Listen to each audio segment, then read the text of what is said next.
I'm Chloe. I'm 33 years old, and I am exactly 8 months pregnant with my late husband's child. My own family always mistook my quiet patience for weakness. They assumed my grief over losing my husband 6 months ago made me an easy target. Just a few hours ago, my sister Savannah was laughing like a maniac as she tossed my leather Hermes bag into a muddy ditch, leaving me stranded in the freezing, dense fog of the Rocky Mountains. "Take a walk and cool off," she sneered through the rolled-down window. "You could use the exercise."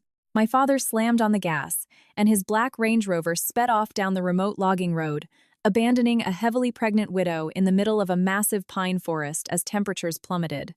They believed they had finally broken me, assuming I would panic or beg for their mercy.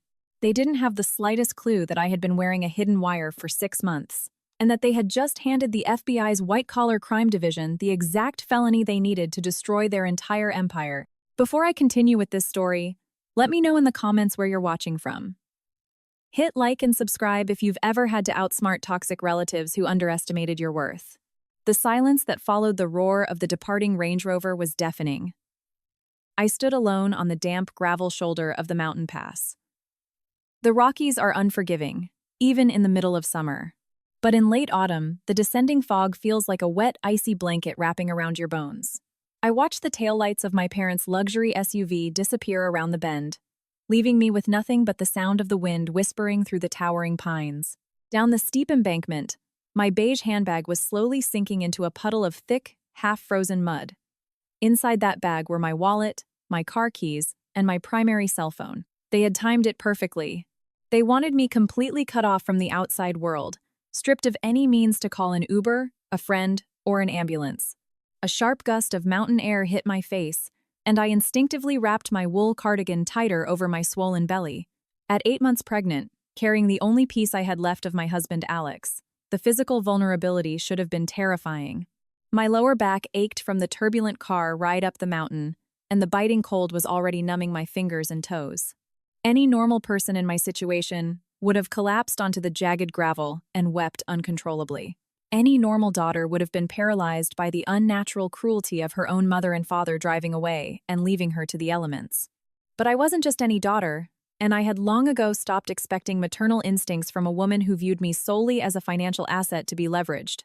Barely 20 minutes prior, the inside of that car had been an absolute war zone. My father, Richard, had screamed until he was purple in the face, demanding I sign over the $3 million life insurance policy Alex had left for our child. He needed it as collateral for his shady real estate ventures, an enterprise that Savannah, the family's golden child, was driving straight into the ground.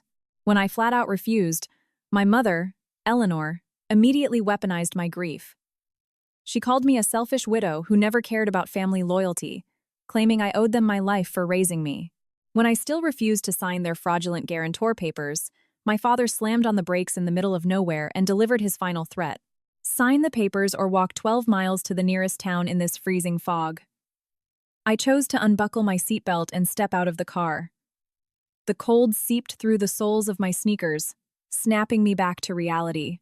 The dense tree canopy blocked out the fading afternoon sun, plunging the deep forest into an eerie, dim twilight. The temperature was dropping fast, approaching freezing. The nearest state trooper barracks was miles away, and the logging road we were on saw almost no traffic this time of year. To my family, this was their ultimate power play, a brutal psychological tactic to force my submission. They genuinely believed a few hours of shivering terror in the woods would break my spirit, forcing me to surrender my child's future to feed their endless greed. I took a deep breath, the crisp, pine-scented air filling my lungs. I didn't cry. I didn't scream for them to come back. Instead, I stood perfectly still on the deserted mountain road, feeling a profound sense of clarity wash over me. I brushed a speck of dirt off my maternity jeans and rolled up my sweater sleeve. I glanced down at the silver watch on my wrist. The second hand ticked past 12. It was exactly 4 p.m. I let out my breath slowly and steadily, watching it turn into white vapor in the freezing air. A small, cold smile crept onto my face as I looked down the empty road. Right on time, I whispered to the empty forest. As my boots crunched against the gravel, the freezing wind seemed to carry the echoes of the screaming match that had just taken place inside that suffocating leather interior. I kept a steady pace, letting the memory of their desperation fuel my adrenaline. 15 minutes ago, the temperature inside the Range Rover had been boiling. Richard had gripped the steering wheel so tightly his knuckles turned white. He didn't ask for my help. He demanded it. "We are facing a temporary liquidity freeze, Chloe," my father had declared, shooting furtive glares into the rearview mirror to scowl at me. "The firm needs a capital injection to bridge some delayed construction loans. You are going to assign Alex's life insurance payout as collateral. It's a mere formality. You'll have the $3 million back with interest before the baby is born. A temporary liquidity freeze." That was his sugar-coated term for a Ponzi scheme on the verge of collapse. "No," I replied serenely, resting my hands protectively over my stomach. "That money is for my child. It's the only thing Alex left us to secure our future. I'm not risking it in your real estate fund." The word no did not exist in my family's vocabulary. Least of all when it came from me. My father punched the dashboard, making the expensive air freshener rattle. "It's not a risk," he roared, his voice bouncing off the tinted windows. "It is a family obligation. We put a roof over your head for 18 years, and this is the gratitude you show." My mother, Eleanor, twisted around in the passenger seat. Her perfectly blown-out salon hair and diamond tennis bracelet contrasted sharply with the ugly sneer on her face. "You've always been so damn selfish, Chloe," she spat, her voice dripping with venom. "Even when you were a little girl, everything had to revolve around your feelings, your boundaries, and now look at you playing the tragic, grieving widow to avoid your responsibilities. Do you think you're the only one who has suffered in this life?" Alex was a public servant. He was a firefighter. He understood sacrifice. He would be disgusted seeing you hoarding millions while your own blood faces financial ruin. He would want you to help us. The sheer audacity of invoking my dead husband's name made my blood run cold. Alex despised them. He saw right through their country club facade to the rotting foundation underneath. But I didn't yell back. I had learned a long time ago that reacting to their provocations only fed their narcissism. Sitting next to me in the plush back seat, my sister Savannah let out a theatrical sigh, adjusting her cashmere Hermes scarf that my parents had undoubtedly paid for with stolen funds. "Honestly, Chloe, you're being incredibly dramatic," she whined. "Mateo and I are breaking our backs managing this firm. We are all making huge sacrifices for the family legacy. Why should you get to sit on a mountain of cash while we do the dirty work?" I glanced at Mateo. As a brilliant, Ivy League-educated Colombian American with a spectacular MBA, my parents had paraded him everywhere to project an image of corporate diversity and secure international loans and grants. But behind closed doors, they treated him with classist disdain, like a glorified scapegoat. They had named him Chief Financial Officer on paper, ensuring his signature was on every single falsified IRS tax return. Mateo kept his eyes glued to the floor mats, rubbing his hands together nervously. He knew the company was a house of cards, but his cowardice kept him completely silent. "I'm not signing the guarantees, Savannah," I stated, my voice devoid of emotion, "and I'm not having this conversation again." That was the moment my father lost his mind. He yanked the steering wheel and swerved the heavy luxury SUV onto the shoulder of the dirt road, slamming the brakes so hard the seatbelt bit into my collarbone. A cloud of dust kicked up outside the windows as the engine revved aggressively. He turned around, his face a mask of pure, unhinged rage. "Listen to me, you ungrateful brat," he hissed, pointing a trembling finger in my face. "You are not getting out of this vehicle until you sign the transfer authorization. I have the documents right here in the glove compartment. You either sign them right now, or you can get out of my car and walk the 12 miles back to the state highway. Let's see how long your stubbornness lasts when you're freezing in the dark." My mother smirked, crossing her arms in silent agreement. Savannah let out a cruel, mocking giggle from the seat next to me. They fully expected me to break. They expected me to burst into tears, apologize for my defiance, and sign away my child's financial security just to stay warm. Instead, I looked my father dead in the eye, calmly unbuckled my seatbelt, and pulled the door handle. The icy mountain air rushed into the climate-controlled cabin. I stepped out onto the gravel, slamming the heavy door behind me, sealing their fate.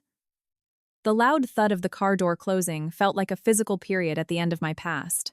I stood on the shoulder of the mountain pass, and the crunch of their tires spinning in the loose dirt echoed through the trees as they sped away.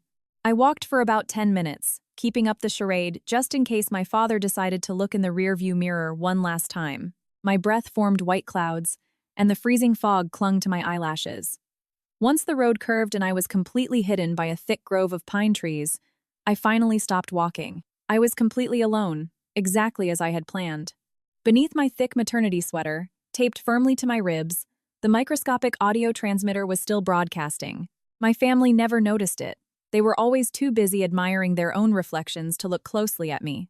I leaned against the rough bark of a massive pine tree to balance my weight. Being 8 months pregnant made bending over a strategic operation. I crouched down and untied my left orthopedic sneaker.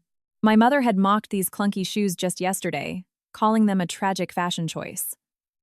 Completely oblivious to their true purpose. The pregnancy swelling provided the perfect excuse for the oversized footwear. I slipped the shoe off, ignoring the bite of the cold air against my sock. Digging my fingernails under the thick foam insole, I peeled it back to reveal a hollow compartment in the thick rubber sole. Nestled safely inside was a compact, rugged satellite phone. I pulled the device out and pressed the power button. The screen illuminated immediately, searching for a signal through the dense canopy. Within seconds, the connection locked in. I didn't have to dial a number. I simply held down the emergency speed dial key. It rang exactly once before a gruff, familiar voice answered on the other end. Special Agent Vance speaking. "Are you sure, Chloe?" "I'm sure," I replied. My voice steady despite the shivers starting to run down my spine. "I'm at mile marker 9 on the old logging route, just past the ridge. They dropped me exactly where we predicted." "I've got your GPS coordinates locked," Vance said, the sound of typing echoing through the earpiece. We positioned a drone over the forest the moment the vehicle stopped. "The extraction team is 3 minutes out. Are you uninjured? How's the baby?" "We're both fine," I assured him, resting a hand on my stomach. "Just a little cold." "Did the wire pick up everything clearly?" "Loud and clear," Vance confirmed with a tone of grim satisfaction. "We have all the audio from the SUV. Your father explicitly demanding the wire transfer of the $3 million life insurance. Your mother using your husband's death to coerce you. And the physical threat of abandoning you in a remote location if you didn't comply. It's textbook extortion and reckless endangerment, wrapped up with a nice little bow. For 6 agonizing months, I had played the part of the broken, helpless widow. When Alex died in the line of duty as a firefighter, my world shattered. But my paralyzing grief turned into a laser-focused rage the moment I realized my family was circling like vultures. They tried to use his life insurance money to plug the bleeding holes in their collapsing real estate empire. They assumed my tears made me blind. They forgot that I am a senior forensic auditor who spends her days dismantling corporate fraud for the federal government. While they were busy demanding I hand over my money, I was quietly dismantling their entire financial existence. I had spent every night for the last half year, tracking their offshore accounts and untangling their web of shell companies. I mapped exactly how they funneled innocent investors' funds and federal grants into their private luxury accounts, paying for things like their $5 million Aspen vacation cabin, while regular families lost their life savings.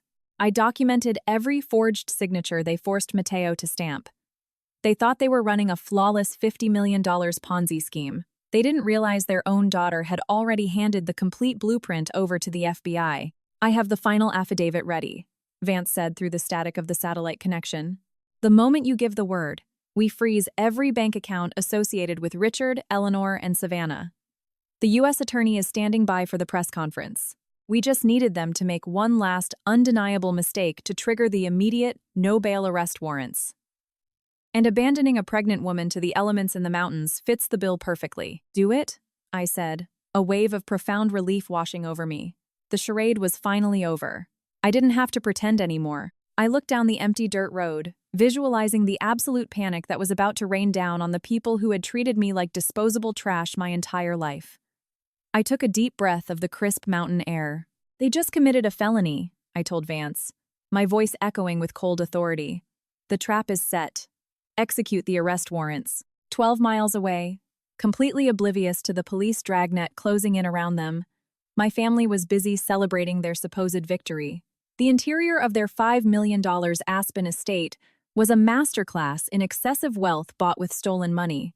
Floor-to-ceiling windows offered a panoramic view of the darkening pine forest, while a massive stone fireplace crackled, casting warm light over imported Italian leather furniture. The loud pop of a cork from a bottle of Dom Perignon echoed through the vaulted ceiling, followed by the clinking of crystal glasses. Richard poured the expensive champagne with a broad, self-satisfied smirk on his face. "A toast," he announced, raising his glass toward the roaring fire. "To tough love, and to securing the future of this family's legacy." Eleanor chuckled, adjusting her cashmere blanket over her lap. She took a delicate sip from her flute. "Honestly, Richard, you should have done that years ago. That girl has always needed a firm hand. She'll walk a mile, get a few blisters on her feet, and realize her little theater of independence is nothing without our financial backing. She'll sign those papers the second she thaws out." Savannah was sprawled across the plush velvet sofa, mindlessly scrolling through her Instagram feed. She let out a laugh of agreement. She's probably crying on a tree stump right now. God, she's so pathetic. I'm honestly embarrassed to be related to her. While the three of them reveled in their cruelty, Mateo was the only one not holding a glass. He was pacing furiously across the heated hardwood floors, rubbing the back of his neck with his hands in frantic, anxious movements. He kept looking out the massive windows at the gathering fog, his jaw muscles twitching. "This is insane," Mateo finally blurted out, stopping his pacing to glare at his wife. "You left her out there on a deserted logging road. The temperature is dropping below freezing, Savannah. She's 8 months pregnant. Do you have any idea the kind of legal liability we are facing if anything happens to her or that baby? That's reckless endangerment. It's a felony." Savannah rolled her eyes, not even bothering to look up from her phone. "Oh, calm down, Mateo. You're acting like a coward. You're killing my vibe. She's not going to die. She's just learning a lesson. It's called family business. Something you clearly still don't understand with that mindset of yours." Mateo stepped closer to the sofa, his voice dropping to a harsh whisper. "Family business? You mean the business where my name is on every IRS tax return? The business where I'm listed as the CFO while you and your father forge signatures and move money through shell companies? I only went along with this because you promised me we were doing everything by the book to get those commercial loans. Now you're leaving pregnant women freezing in the woods." Richard slammed his glass down on the marble kitchen island. The sharp crack made Mateo flinch. "Listen to me, Mateo," my father growled, pointing a thick finger at his son-in-law. "You enjoy this cabin. You enjoy the cars, the tailored suits, and the country club membership. We brought you into this family. We gave you a seat at the table and elevated your entire life. You are the CFO of this firm because I put you there, so you will support your wife. You will keep your mouth shut, and you will show some gratitude." The toxic power dynamic was suffocating. They paraded Mateo around boardrooms to secure grants and favorable loan terms, leveraging his impeccable financial record. But in the privacy of their home, they treated him like a rented mule. They had made him the legal face of their fraudulent empire, ensuring that if the walls ever came crumbling down, Mateo would be the one buried under the rubble. And Mateo, paralyzed by the fear of losing the opulent lifestyle Savannah provided him, swallowed his pride and stared at the floor. "You need to act like a man, Mateo," Savannah sneered, taking another sip of her drink. "Stop whining over a little cold weather. Chloe has always been a dramatic crybaby. She'll crawl to the main highway, find a phone, and call us to beg for forgiveness. It's what she does. It's what she's always done." Mateo looked back out the window. The darkness was completely swallowing the forest outside. He swallowed hard, his voice shaking slightly as he asked the one question that was tearing him apart. "But what if she doesn't call us? What if she actually goes to the police?" Richard threw his head back and let out a booming, arrogant laugh that bounced off the walls of the house. "Let her go to the cops. She's a gutless accountant, terrified of her own shadow. She has no proof of anything regarding the firm, and it's her word against ours about the road. Don't worry about Chloe. She'll be begging at the front door before nightfall." While my family was comfortably isolated in their bubble of delusion, my reality was shifting gears rapidly. Just over the ridge where they had abandoned me, the heavy rumble of an engine broke the mountain silence. A sleek, unmarked black SUV emerged from the thick fog, its tires crunching aggressively over the frozen dirt. The vehicle pulled up right beside me, and the tinted passenger door popped open immediately. Agent Vance was sitting in the driver's seat, his face illuminated by the glow of the digital dashboard. He was a veteran FBI agent, with an expression usually carved from stone. But as he looked at me, a pregnant woman standing alone in the freezing wasteland, a flash of genuine disgust crossed his features. Not toward me, but toward the people who had put me there. "Get in, Chloe," he instructed quietly. "Let's get you warmed up." I climbed into the climate-controlled cabin. The sudden blast of hot air made my skin tingle uncomfortably as my body temperature began to regulate. Vance leaned over and handed me a large thermos of hot broth and a thick wool blanket. I wrapped the blanket over my shoulders and cupped my hands around the thermos, letting the heat seep into my numb fingers. I took a slow sip. The hot liquid brought me back down to earth. I didn't have time to dwell on the emotional toll of what had just happened. My mind was already moving 10 steps ahead. Vance didn't waste time on pleasantries. He reached into the back seat and pulled out a secure government tablet, handing it to me along with a stylus. The extraction team has secured the perimeter around the estate, he informed me, keeping his eyes on the rearview mirror as he navigated the SUV back toward the state highway. We're holding position exactly 2 miles down the mountain. We just need your final verification of the asset maps before the U.S. Attorney goes live. I balanced the tablet on my knees. My fingers flew across the screen as I accessed the encrypted files I had compiled over the last 6 months. The spreadsheets were a sprawling, chaotic web of lies. But to a forensic auditor, they read like a clear map of criminal intent. I navigated through the front companies, the phantom holding corporations registered in Delaware, and the offshore accounts in the Cayman Islands and the Bahamas. I cross-referenced the wire transfers with the falsified loan applications Mateo had signed. The evidence was irrefutable. It's all here, I confirmed, my voice steady and clinical. They were running a textbook Ponzi structure. They used the capital from new investors to pay the dividends of the early ones, siphoning off approximately 20% of every transaction into their private trusts to maintain their lifestyle. Total fraud exposure exceeds $50 million. Vance nodded grimly. And the life insurance policy they tried to extort from you? That was their desperate attempt to plug a sudden liquidity hole. Exactly, I explained, opening a specific transaction highlighted in red. A major bank called in a $5 million promissory note last week after detecting irregularities in their collateral appraisals. My father's accounts are in the red. He needed Alex's $3 million to buy time with the bank and keep the scheme afloat for 1 more month. I opened the last document on the tablet. It was the official whistleblower declaration, the legal instrument that would formally trigger the asset freezes and the arrest warrants. I read through the dense legal jargon one last time. This document was the culmination of my grief, my rage, and my relentless pursuit of justice for the husband they had mocked and the child they had tried to steal from. I took a deep breath, picked up the stylus, and signed my name on the digital line. It's done, I said, handing the tablet back to Vance. Vance took the device and immediately transmitted the file back to base. He tapped the earpiece hidden in his ear. Command, we have the signed affidavit. The protected witness has verified the $50 million fraud threshold. All criteria for immediate asset seizure are met. You are greenlit to proceed with Operation House of Cards. The digital clock on the car's dashboard ticked from 3:59 p.m. to 4 p.m. The timing was perfect. I knew my family's habits better than they knew themselves. Every Sunday afternoon, without fail, my father poured himself a drink and turned on the massive television to watch the NFL Sunday pre-game show. It was a sacred ritual of his arrogance, a moment to relax and revel in his supposed dominance over the world.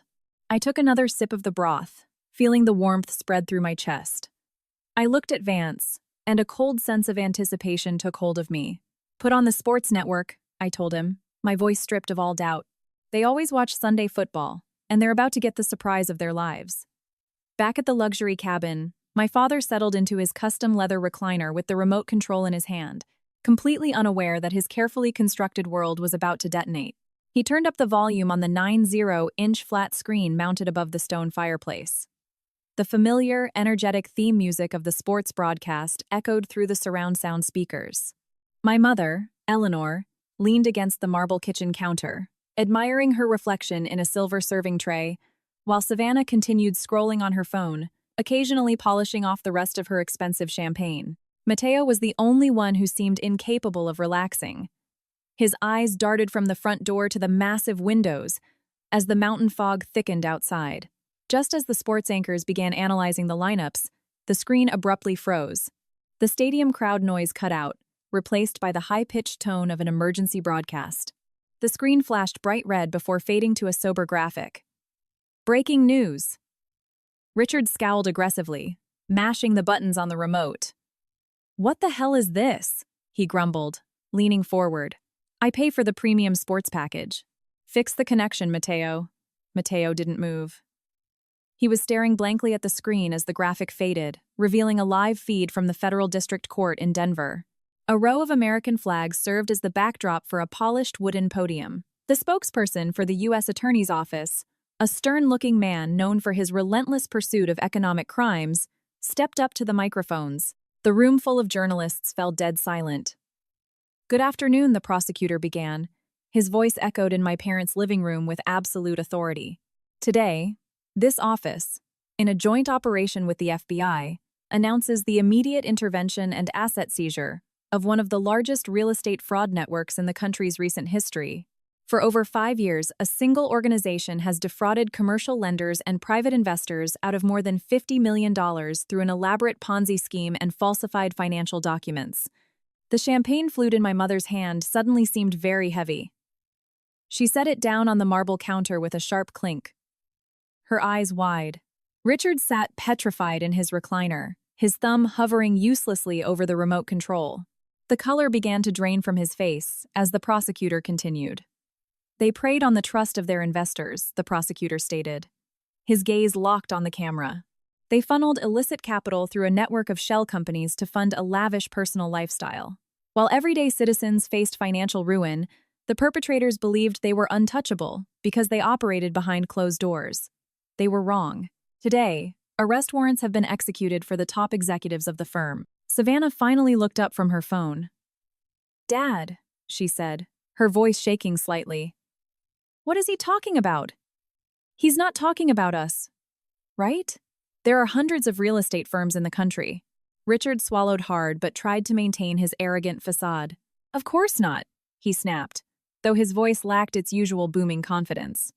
"It's just some political theater, probably some small-time developer who got caught cutting corners. We are perfectly insulated."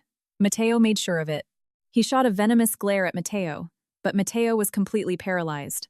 His hands gripped the back of the velvet sofa so tightly his knuckles were white. He knew exactly what this was about. He knew the shell companies and falsified documents the prosecutor just mentioned were the exact papers he had been forced to sign week after week. "We were able to build this irrefutable case thanks to the immense courage of a key inside source," the prosecutor announced. Stepping slightly away from the podium, a certified forensic auditor who covertly gathered irrefutable evidence from within the organization over the last 6 months, risking everything to expose this massive criminal conspiracy. The camera operator slowly panned to the right, adjusting the focus to reveal the people standing on the stage behind the prosecutor. The shot zoomed in on the primary whistleblower. Richard stopped breathing. Eleanor choked back a strangled gasp. Standing there, live on television, flanked by federal agents, was me. I wasn't shivering in the cold mud of the Rocky Mountains. I wasn't crying on the shoulder of a deserted logging road. I was standing tall in the press room, dressed impeccably in a tailored navy blue maternity blazer. My hair was perfectly styled, and my expression was one of absolute, unflinching calm. I looked directly into the camera lens, knowing exactly who was watching me on the other side. The woman they had just abandoned to freeze to death was dismantling their entire $50 million empire on national television. "What the fuck?" Savannah shrieked, jumping off the sofa. "How is she there? We just left her on the mountain." Mateo finally found his voice, though it came out as a hollow, terrified whisper. "She's a forensic auditor," he breathed, his eyes wide with absolute horror. "She's been investigating us the entire time." The glass finally slipped from my father's limp fingers. It hit the hardwood floor with a loud, violent shatter, sending a shower of crystal and expensive vintage spraying across the imported Turkish rug.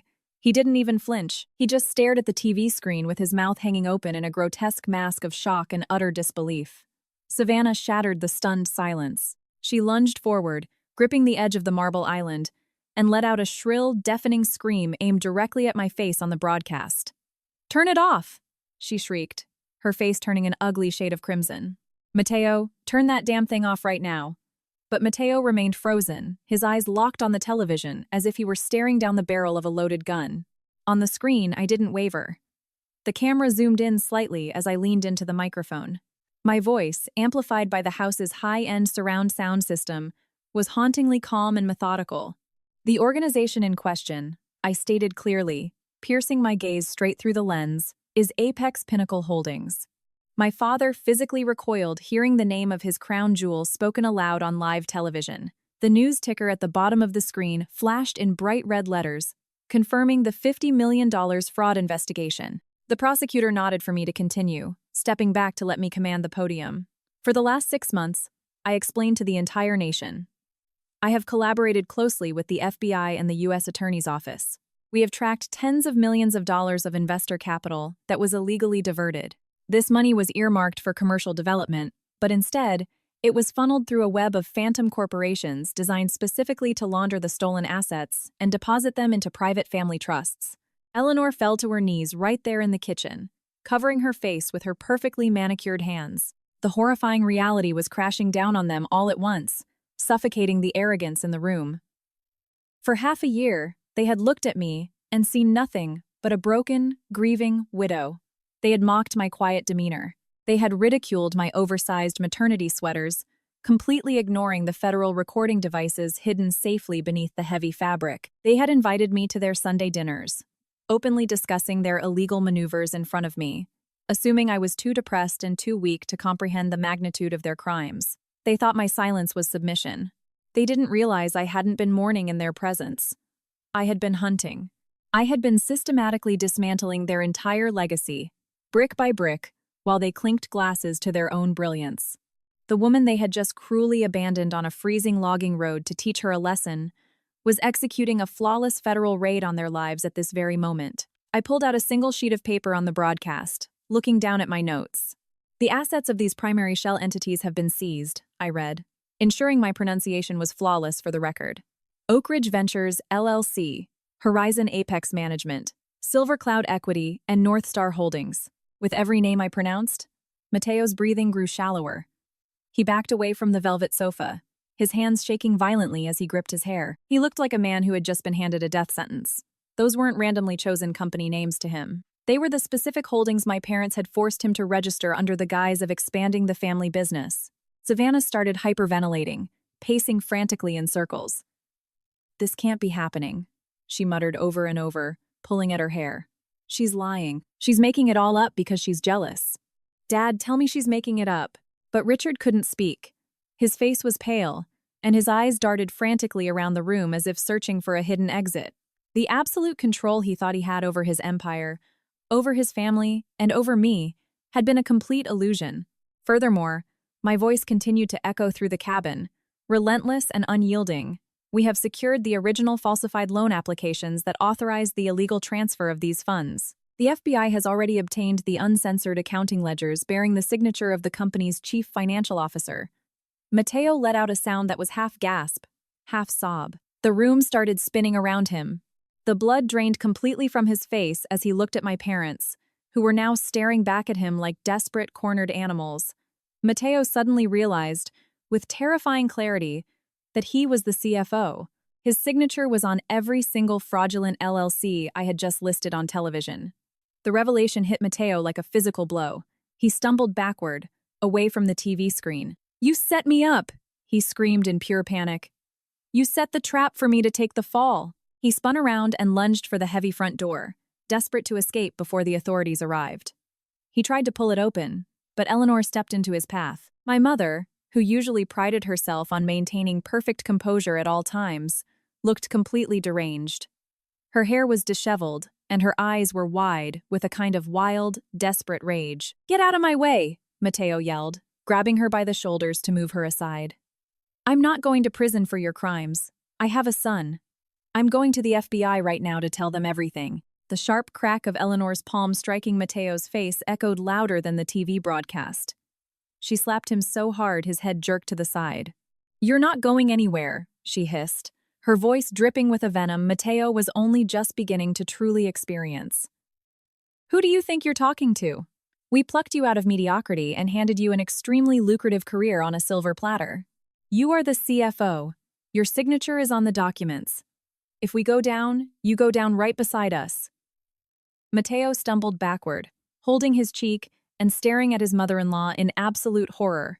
He looked toward Savannah, hoping his wife would defend him, that she would step between him and her unhinged mother.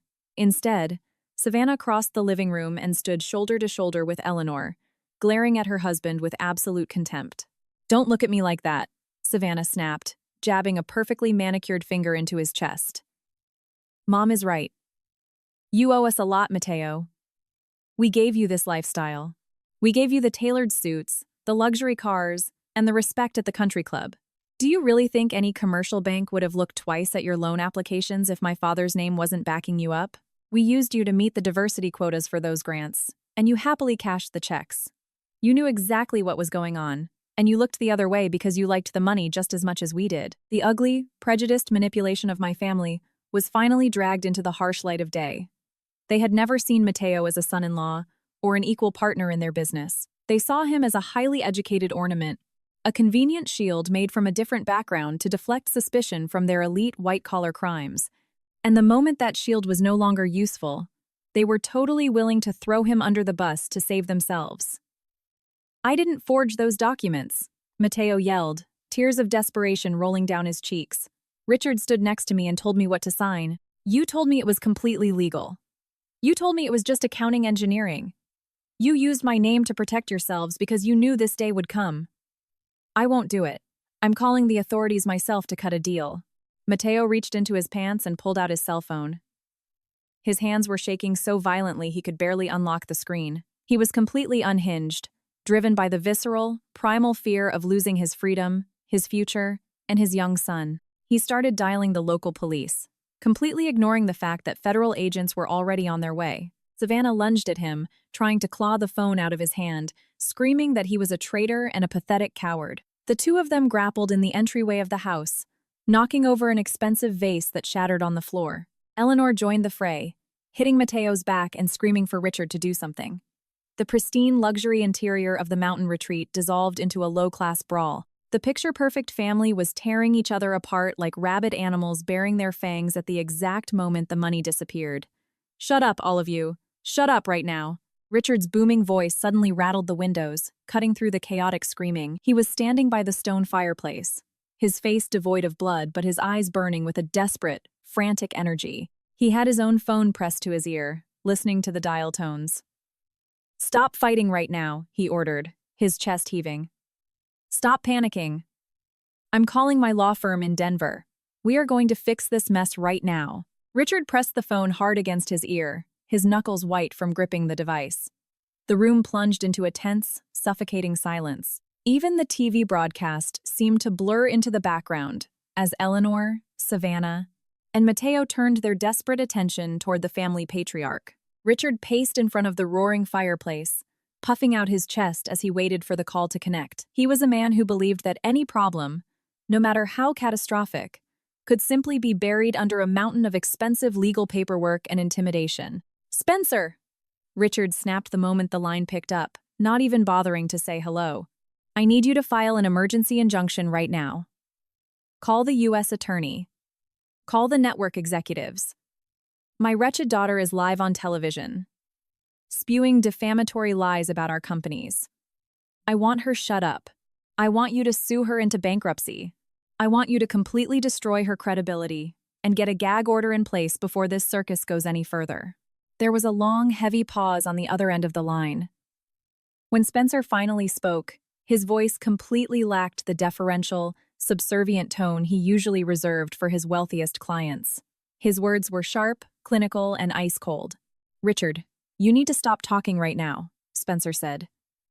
"Every word you say over an unsecured cell line can and will be used against you in a criminal indictment." Richard let out a scoffing laugh and ran a hand through his thinning hair. "Don't lecture me on protocol, Spencer. I pay your firm $50,000 a month on retainer to fix my problems, not give me legal warnings. Now do your job and file the injunction." "You don't pay me anything anymore, Richard," Spencer replied, his tone brutally flat. "As of 10 minutes ago, my firm has officially severed all ties with you, your family, and all corporate entities associated with Apex Pinnacle Holdings. I am no longer your legal representation." The arrogance was instantly wiped from Richard's face. He stopped pacing dead in his tracks. He fumbled with the phone, and his thumb accidentally hit the speaker button as his hands began to tremble. The lawyer's voice now echoed clearly in the silent living room for everyone to hear. What are you talking about? Richard demanded, his voice cracking slightly. You can't drop me as a client. We have contracts. I'm your biggest account. If it's about the money, I'll double the retainer right now. I'll wire you $100,000 the second we hang up. You can't wire me a single cent, Richard, Spencer said over the speaker. And for the first time, there was a hint of genuine pity in the ruthless lawyer's voice. The feds have moved faster than anything I've seen in my 30-year career. Your daughter didn't just blow the whistle. She handed them a flawless, heavily documented map of every penny you've moved. Richard gripped the edge of the wooden mantle, suddenly feeling weak in the knees. What exactly does that mean? He whispered. It means you are completely ruined, Spencer stated plainly for the whole room to hear. The IRS and the FBI executed a synchronized sweep. Your domestic accounts are frozen. Your offshore accounts in the Bahamas and Delaware have been seized.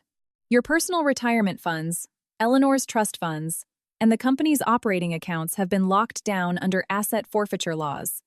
You literally have nothing left. That's impossible, Richard gasped, reality refusing to compute in his brain. We have fail-safes. We have hidden accounts. Mateo set up the blind trusts. Your daughter is a forensic auditor, Richard, Spencer reminded him harshly. She found the blind trusts. She found the routing numbers.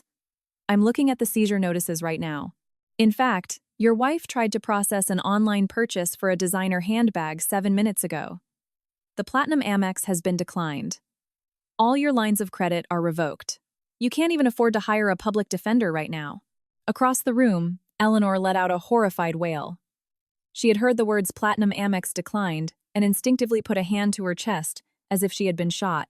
Savannah was completely petrified, her mouth hanging open in sheer terror. The empire they had built on the backs of stolen money and destroyed lives had evaporated into thin air in less than an hour. Mateo leaned against the wall and slid down until he hit the floor, burying his face in his hands.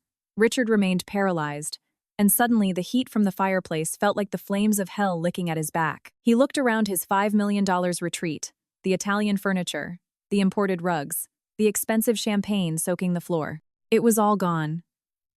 The power he had wielded over me, over Mateo, and over innocent investors, had been entirely stripped away. Spencer, please, Richard begged, his voice reduced to a trembling, pathetic whine. You have to help me. I'm desperate. What do I do? I have to hang up now, Spencer said quietly. And I suggest you look out the window. The line went dead with a hollow click. Richard stood petrified in the center of the living room, the cell phone still pressed to his ear. For a few agonizing seconds, the only sound in the $5 million house was the steady hum of the TV broadcast still playing in the background and the crackle of the burning logs in the fireplace. Then, another sound began to filter through the thick, insulated walls. It started as a low rumble, a heavy mechanical vibration that seemed to shake the very foundation of the mountain retreat. Richard slowly lowered the phone. It slipped from his trembling grip and clattered loudly against the hardwood floor. He turned his head toward the massive windows that spanned the entire front facade of the cabin. Eleanor and Savannah stopped their frantic pacing and followed his gaze, their faces pale and tight with mounting dread. Even Mateo lifted his head from his hands, his tear-streaked face reflecting the pure terror of a man who knew his life was over. Through the thick gray fog that had descended over the Rockies, a terrifying light show began to unfold. Blinding blue and red flashes violently pierced the mist. The strobe lights bounced off the glass panes, casting frantic, chaotic shadows over the plush leather furniture and marble countertops. It was a visual assault, a sudden and undeniable invasion of their isolated sanctuary. Savannah rushed forward, pressing her palms against the cold glass. Her breath fogged the window as she scanned the driveway. "Dad," she whimpered, her voice cracking into a high-pitched squeal of genuine panic. "Dad, what is happening?" It wasn't just a single local sheriff pulling up to ask questions. It was an absolute armada. The loud crunch of gravel echoed through the valley as an impenetrable line of vehicles flooded the property. At least a dozen FBI tactical vans and black SUVs surged up the pristine driveway, moving with military precision. Marked state trooper cruisers flanked them. Their sirens were silenced, but the light bars flashed intensely, turning the dark forest into a blinding neon nightmare. The vehicles moved swiftly, executing a perfectly coordinated blockade. Two cruisers parked sideways across the custom wrought iron gates, completely sealing off the only exit. Several more SUVs formed a tight semicircle around the front porch. The message was clear.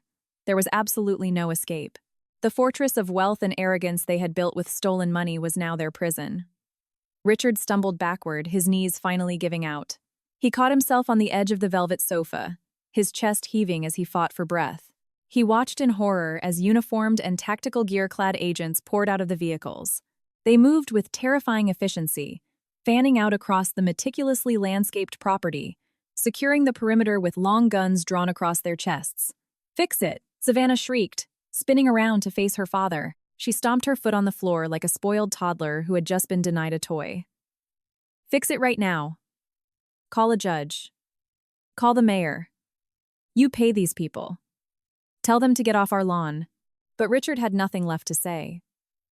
The master manipulator, the man who had controlled every narrative and crushed anyone in his path, had been reduced to a hyperventilating shell of a human being. Eleanor collapsed against the kitchen island, crying hysterically, mourning the immediate loss of her platinum credit cards and social status far more than the impending loss of her freedom. Mateo remained on the floor, rocking back and forth, muttering a frantic prayer under his breath. The family dynamic had completely shattered, leaving behind four pathetic criminals cornered in a glass box. Outside, the primary FBI command vehicle, a massive armored SUV, completely ignored the paved circular driveway. The driver revved the engine and hopped right over the decorative stone border, parking directly on the pristine front lawn. The heavy, aggressive tires dug deep, muddy trenches into the expensive imported grass. The engine cut off, and the blinding headlights illuminated the front porch of the house. The heavy passenger door of the lead vehicle popped open with a solid, metallic clank. Practical, thick-soled orthopedic sneakers stepped out onto the muddy grass. Savannah gasped, stumbling away from the window as if the glass had suddenly become incandescent. Eleanor stopped crying, her jaw unhinging in absolute, stupefied silence. Richard clutched his chest, his eyes bulging as he stared through the strobe lights. Stepping out of the federal vehicle, surrounded by armed agents and looking completely untouched by the freezing wasteland they had abandoned her in, was me. The heavy doors of the police vehicles slammed shut in unison, creating a synchronized metallic crash that echoed off the mountain ridges. Dozens of agents in dark gear and tactical vests swarmed the estate. They moved with a terrifying, rehearsed efficiency that completely shattered the quiet luxury of the $5 million property. My father had spent his entire life bullying contractors, underpaying his employees, and intimidating smaller investors. But he had never faced a force he couldn't buy off or scream into submission. "FBI, federal search warrant!" An imperious voice boomed through a megaphone, cutting through the thick fog. "Everyone inside the residence, step outside immediately with your hands visible." Inside the house, the reality of the situation finally managed to break their collective shock. Mateo was the first to move. He scrambled up from the hardwood floor, his hands raised high, his face covered in sweat and tears. He stumbled toward the heavy oak door and practically yanked it open. "Don't shoot!" he yelled, his voice cracking. "I'm coming out! I'm cooperating!" Two heavily armed agents flanked him instantly, grabbing his arms and pulling him roughly out onto the porch. They spun him around, pressing him against the exterior wood siding, and kicked his legs apart to pat him down. Mateo offered absolutely no resistance, sobbing uncontrollably as the cold steel handcuffs clicked shut around his wrists. Richard and Eleanor walked out next. The family patriarch looked like a deflated balloon. The tailored suit he was wearing to watch Sunday football suddenly looked ridiculous, contrasted with the tactical assault vests of the police. He walked stiffly, his hands raised half-heartedly, still trying to maintain some shred of his usual arrogant dignity. Eleanor clung to his elbow. Her face was completely ruined by streaks of mascara, and she was shaking so violently she could barely make it down the two porch steps. "Move!" the commanding agent barked, firmly shoving Richard toward the line of waiting cruisers. "Hands on the hood. Now." Savannah was the last to emerge. She stepped onto the porch, her expensive cashmere sweater caught on the doorframe. Her eyes were wide, darting frantically across the sea of flashing lights until they locked onto me. I was standing next to Agent Vance, perfectly still, my hands resting comfortably in the pockets of my jacket. Seeing me looking totally unfazed, on the right side of the law, while she was being treated like a common criminal, completely broke whatever fragile shred of sanity she had left. "You ruined my life!" Savannah shrieked, her voice tearing through the cold mountain air like a wild animal. "You jealous psycho freak! You destroyed everything!" She completely ignored the armed agents surrounding her. Driven by pure narcissistic fury, she lunged off the porch. She curled her hands into claws, aiming directly for my face. She wanted to hurt me. She wanted to drag me into the mud and prove she was still the golden child, the untouchable princess of the family. She didn't even make it 3 steps. 2 female federal agents intercepted her with brutal efficiency. They grabbed Savannah's arms, forcefully twisted them behind her back, and slammed her face into the cold, wet hood of a state trooper's cruiser. The sickening thud of her impact echoed in the driveway, followed immediately by her outraged screams. "Let go of me!" she howled, kicking blindly with her expensive boots against the tires. "Do you know who my father is? Do you know how much this sweater costs? Let me go!" The agents ignored her pathetic demands, forcefully bringing her wrists together and snapping the cuffs on tight. "Stop resisting, or you'll catch an assaulting a federal officer charge on top of the wire fraud indictment," one of the agents growled, pressing Savannah's cheek firmly against the cold metal. I didn't flinch. I didn't step back. I just stood there, watching the sister who had thrown my purse into a muddy ditch an hour ago now writhing against the hood of a police car, covered in dirt and humiliation. The power dynamic had shifted permanently. The fear and intimidation they had used to control me my entire life evaporated into the freezing fog, leaving nothing but 4 pathetic criminals facing the full weight of the United States justice system. "Chloe," Richard gasped, struggling against the agent, holding him against the adjacent car. "Chloe, tell them to stop. Tell them it's a misunderstanding. We're family." I looked at him, the man who had threatened to leave his pregnant daughter to freeze to death in the woods. My expression remained totally neutral, devoid of any empathy or regret. "You should save your breath, Richard," I said, my voice carrying clearly over the chaos. "You're going to need it for the deposition." Richard snapped his mouth shut. He stared at me with a mix of terror and revulsion before an agent put a hand on the back of his neck and forced him into the back seat of the cruiser. The heavy door slammed shut, sealing him inside the cage of the police vehicle. Seeing her husband completely neutralized and her beloved daughter handcuffed to the hood of a car, Eleanor instantly understood that rage and intimidation were no longer going to work. The aggressive tactics had failed. It was time to deploy her secondary weapon. The blue lights illuminated the sudden shift in her facial expression, highlighting the terrifying ease with which she could manipulate her emotions. Almost as if a director had yelled, "Action!" on a movie set, my mother completely changed her demeanor. The ruthless, snarling woman who had just slapped her son-in-law vanished.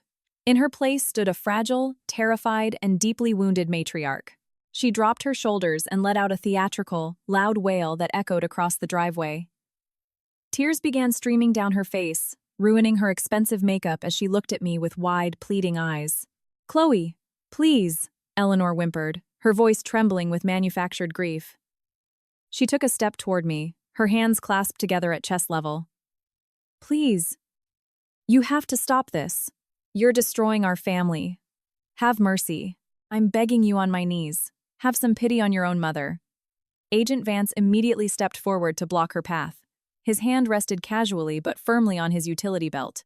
"Ma'am, you need to step back," he warned her, his tone completely devoid of sympathy. But Eleanor was a master manipulator. She ignored Vance entirely and kept her tear-filled eyes locked on mine. She pushed past the agent's extended arm, acting as if a mother's love could conquer any police barricade. She stumbled forward, reaching her arms out as if trying to pull me into a warm, protective embrace. "Oh, my poor sweet girl," Eleanor cried, dropping her voice an octave to sound comforting and maternal. "I know why you're doing this. You're in so much pain. You're 8 months pregnant, and your hormones are completely out of balance. The grief of losing Alex has been too much for you, and it's clouded your judgment. You don't know what you're doing, sweetheart. You're confused. You're making a terrible, terrible mistake. Let me hold you. Let's go inside the house and fix this together." It was a masterful performance. If I had been anyone else, if I hadn't spent my entire life studying her playbook of toxicity, I might have even believed she cared about my well-being. She was trying to weaponize my pregnancy and my status as a grieving widow, attempting to paint me as an unstable, hysterical woman in front of the authorities. She thought she could gaslight me into retracting my statements by wrapping her manipulation in the guise of maternal concern. She reached her arms out, intending to wrap around my swollen belly, to physically claim me and assert her dominance under the disguise of a hug. I didn't take a step back. I simply raised my right hand, palm facing outward, in a universal gesture of absolute rejection, and stopped her dead in her tracks. "Don't touch me," I said. My voice wasn't loud, but it was incredibly sharp. It cut through her fake sobs like a scalpel. Eleanor froze, her arms suspended awkwardly in the air, mere inches from my chest. She searched my face for a trace of the desperate, compliant daughter she had molded, but she found nothing. My expression was made entirely of stone. "Chloe," Eleanor whispered, letting her lower lip tremble to perfection. "How can you be so cold? I'm your mother. I gave you life. I've sacrificed my entire life to provide for you, to give you a good home, to make sure you were taken care of. And this is how you repay my love? By trying to send me to a cold prison cell?" She looked at the surrounding agents, trying to win their sympathy. "Look at her," Eleanor pleaded to Agent Vance, tears streaming down her cheeks. "Look how heartless she is. I sacrificed everything for this girl, and she's standing there trying to destroy me." The agents remained completely impassive to her performance. I slowly lowered my hand without taking my eyes off hers. The immense audacity of her claiming to have sacrificed anything for me ignited a cold, calculating fire in my chest. She had spent 33 years rewriting history to make herself the heroine of every story and the victim of every inconvenience. But the cameras were no longer rolling on her terms. "You want to talk about your sacrifices, Eleanor?" I asked, dropping my voice to a low, dangerous register. "Do you really want to stand out here in front of the FBI and talk about exactly what you sacrificed for me?" Eleanor blinked, a hint of genuine uncertainty finally breaking her carefully constructed mask. She opened her mouth to speak, but I was already preparing to utterly shred her maternal facade. I stepped off the porch and walked slowly toward my mother, stopping just a few feet away. The flashing lights illuminated the absolute terror hiding behind her crocodile tears. "You sacrificed your whole life for me," I repeated, letting the words hang in the freezing air. "That's a fascinating story, Eleanor. But since we're all standing here with federal agents, why don't we talk about your most memorable sacrifice? Let's talk about what happened when I was 18. Eleanor's breath caught in her throat.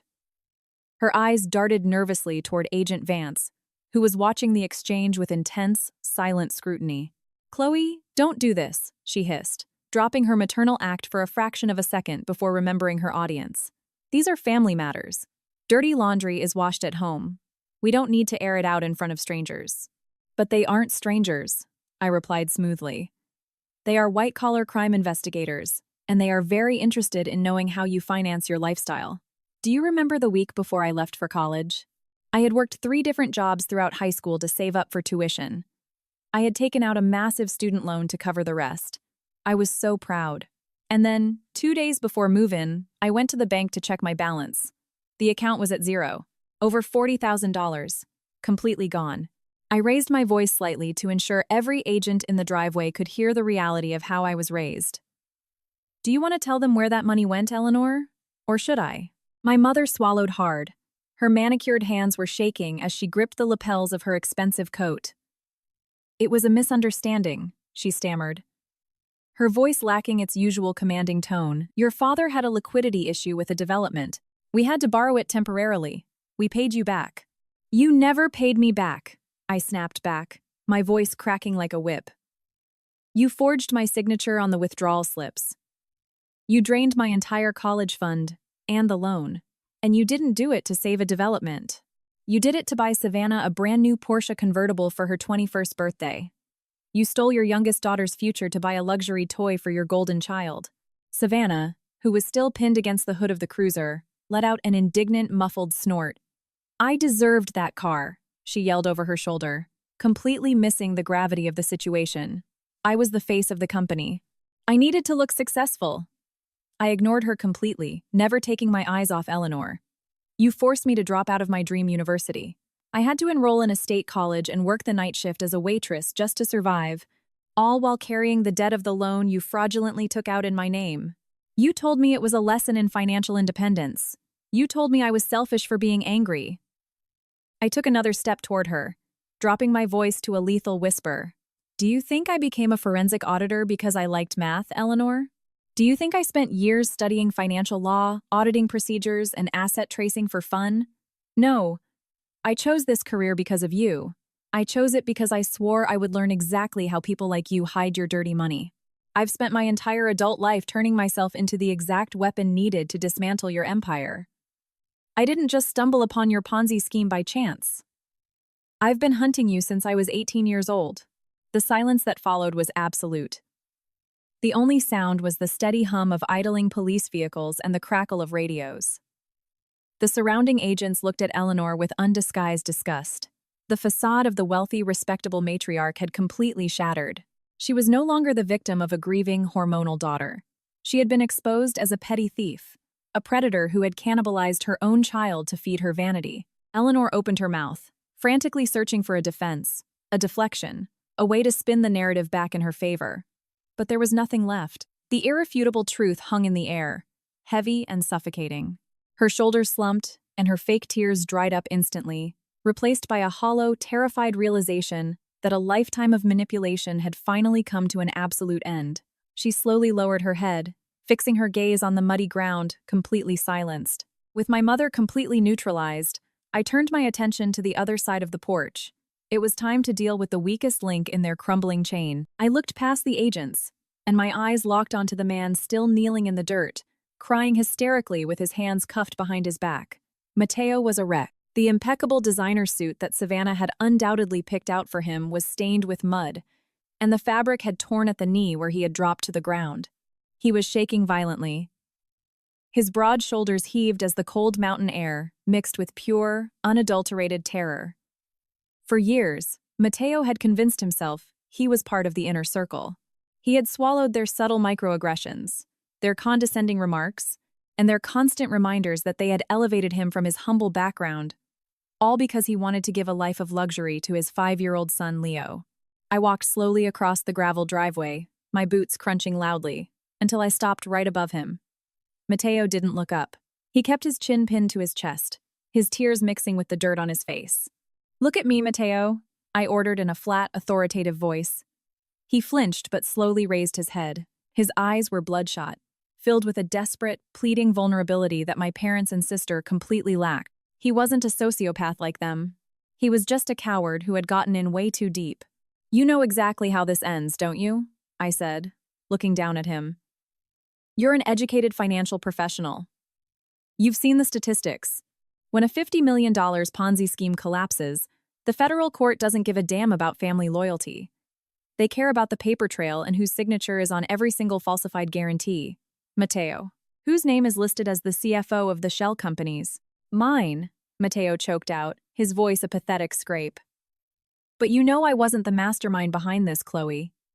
You know your father forced me to sign those documents.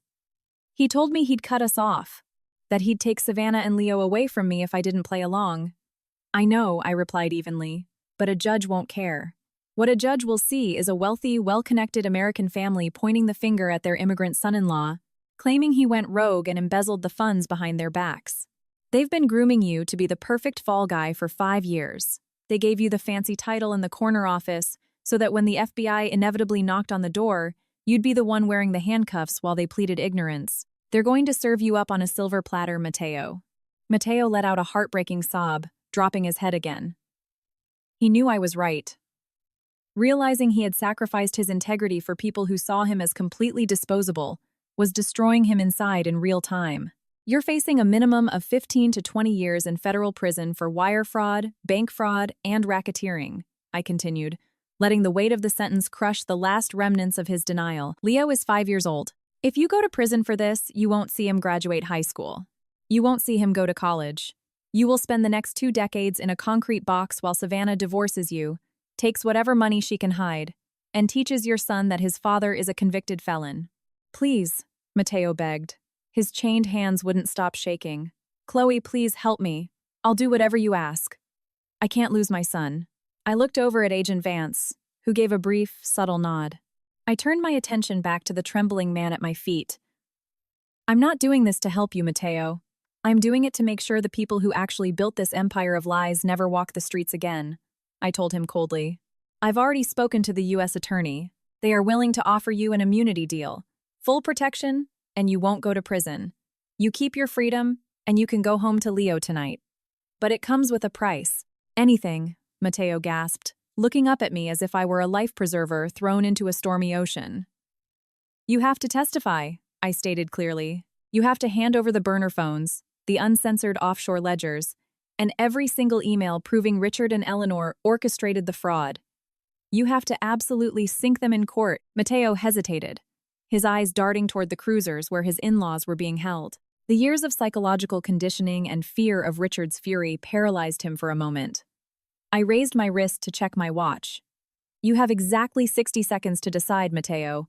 Take the deal right now and be a father to your son, or get in the back of that police car and take the fall as the mastermind for a family that despises you. 60 seconds. Before Mateo could even open his mouth to answer, a violent crash echoed across the driveway. Richard had thrown his entire body weight against the reinforced window of the police cruiser, his face pressed against the glass, contorted into a mask of pure, unadulterated homicidal rage. An agent had left the door cracked open, and Richard seized the gap to unleash his fury.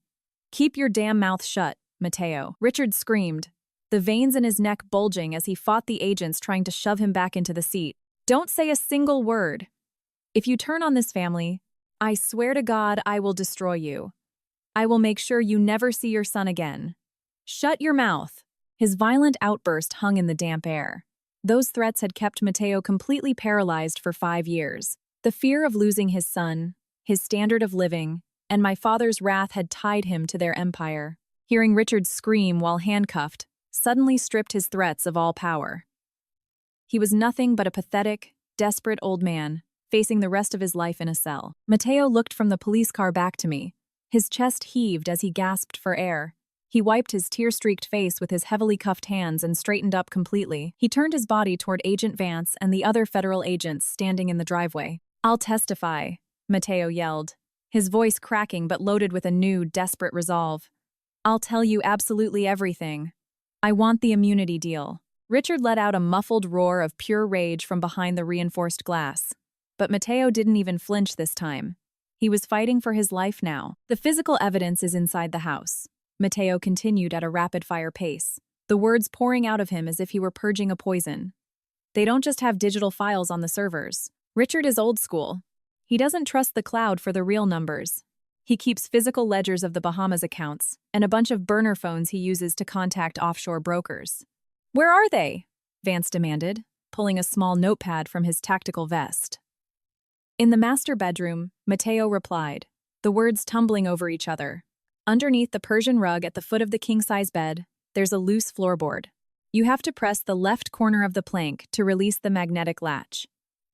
The books are wrapped in waterproof plastic, along with 6 cell phones and the physical keys to the crypto wallets.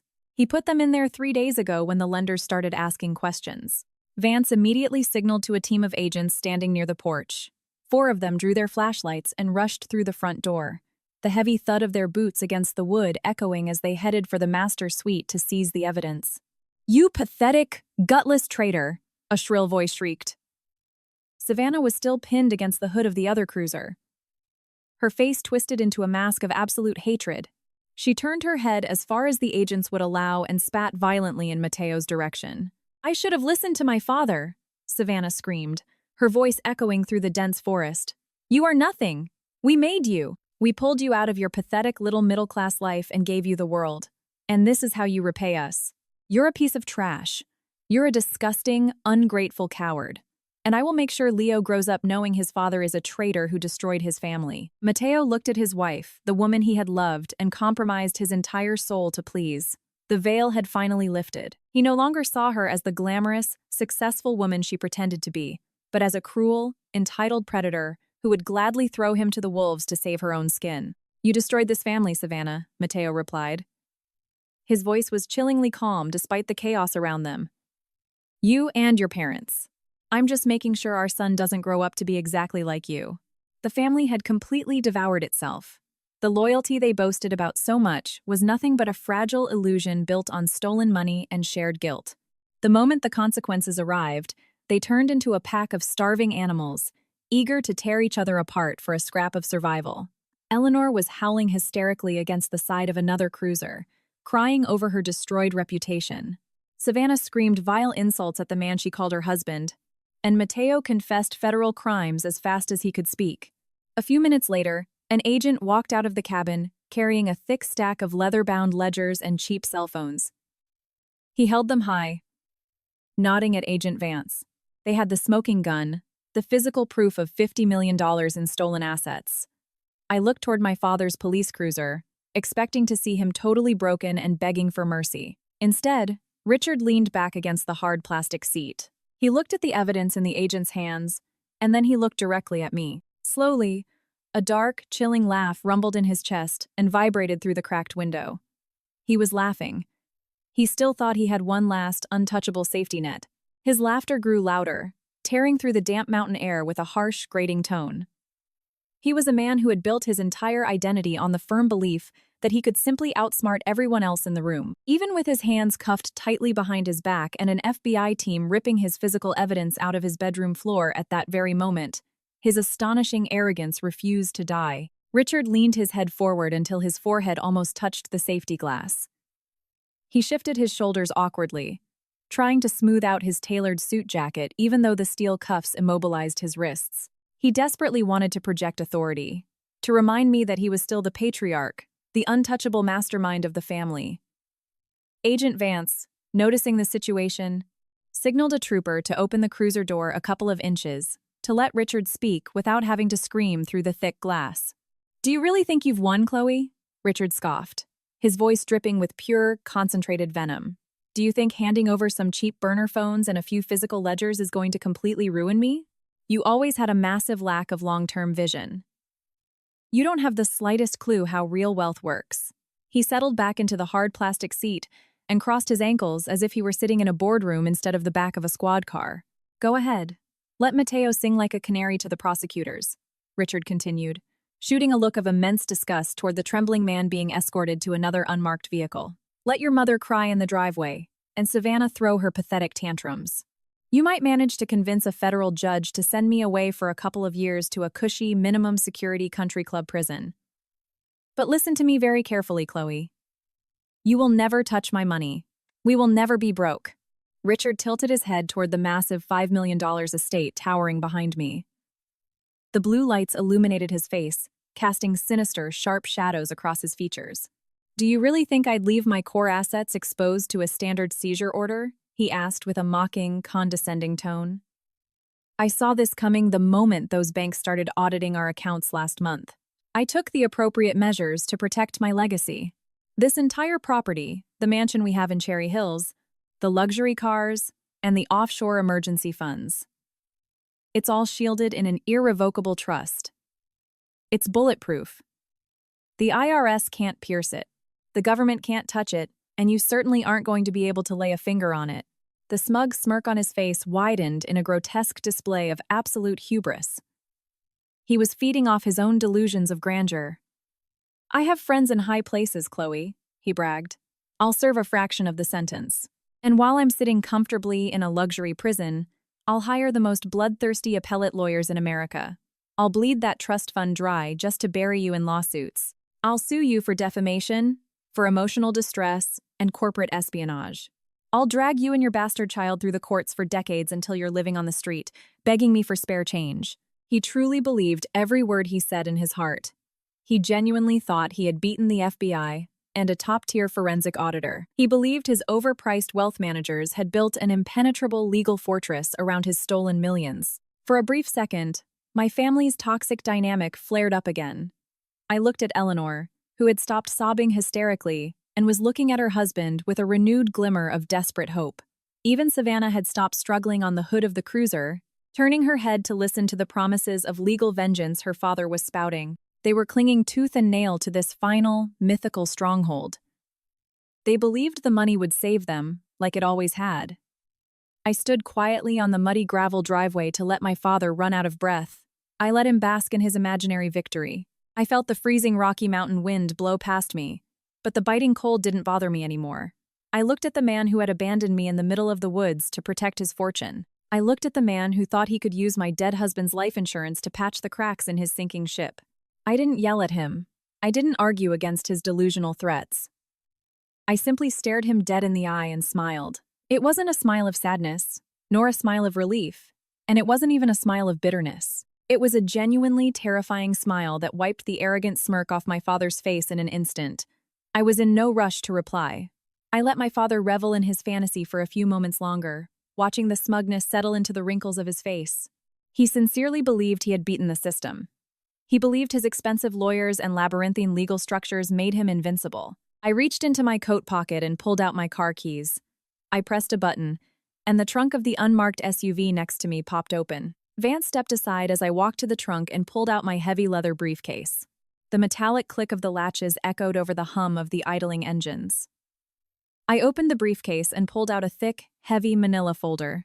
Stamped across the top in unmistakable bold red letters were the words, Internal Revenue Service. I turned back to my father and took my time walking over to his cruiser until I was standing right in front of the cracked window. "You're right about one thing, Richard," I began, my voice perfectly calm and completely devoid of the emotional hysteria he always accused me of. An irrevocable trust is, by definition, incredibly difficult to break. It's designed to be an absolute legal fortress, shielding assets from creditors and civil lawsuits. Spencer and your wealth managers did a splendid job setting it up. Richard let out a muffled laugh, a dry, grating sound. "I'm glad you finally acknowledge my intelligence, Chloe. Now, tell these agents to pack up and get off my property." I completely ignored his command. I opened the folder and pulled out the top document. It was printed on thick official paper and bore the embossed seal of the United States Department of the Treasury.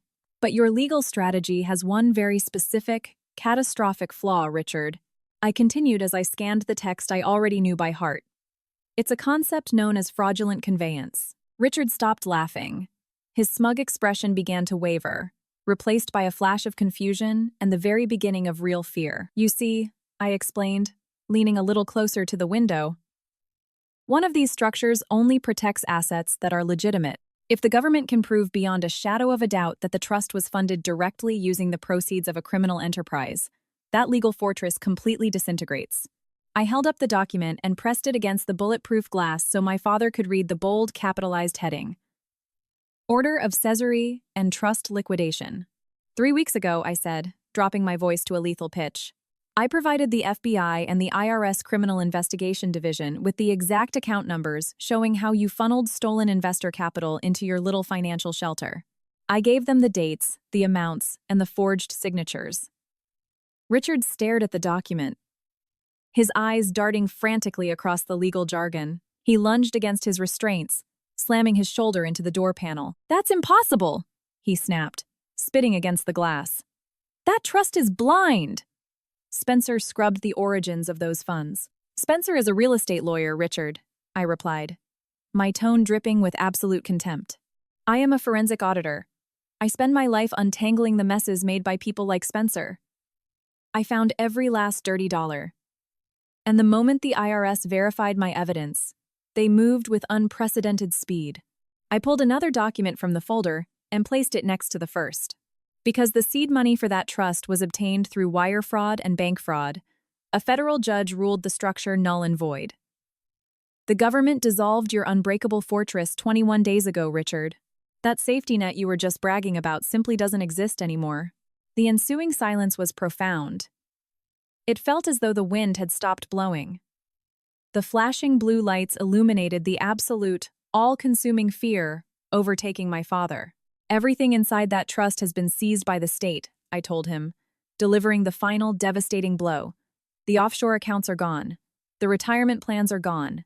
The high-end cars have already been impounded. The Cherry Hills mansion is being padlocked by U.S. Marshals right now. You are completely and utterly broke." His smug smile vanished without a trace. His jaw dropped, and the color drained from his face until he looked like a corpse propped against the back door of the police vehicle. The untouchable patriarch, the man who thought he was smarter than the FBI, the IRS, and his own daughter, finally realized he had lost everything. His mouth hung open, but no sound came out. The man who had spent his life controlling every room he walked into was now completely immobilized by the enormity of his own downfall. He stared at the seizure order against the glass, checking the official U.S. Treasury seal over and over, as if waiting for it to vanish into thin air like a bad joke. It wasn't. That paper was very real, and the total annihilation of his empire was, too. Eleanor let out a guttural, low sound that resembled a wounded animal more than a human being. She collapsed against the door of her police cruiser. Her expensive coat dragged through the mud, becoming completely stained. "Everything," she babbled, pressing her hands against her chest as if she were having a heart attack. "The house, the cars, the club memberships.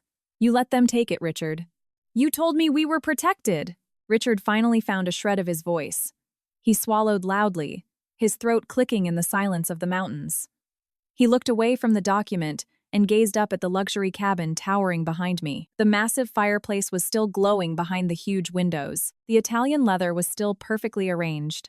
He clung to this image like a castaway grabbing a piece of driftwood. "No," Richard whispered, shaking his head furiously. "No. That's not true. The primary residence, yes. The offshore funds, yes.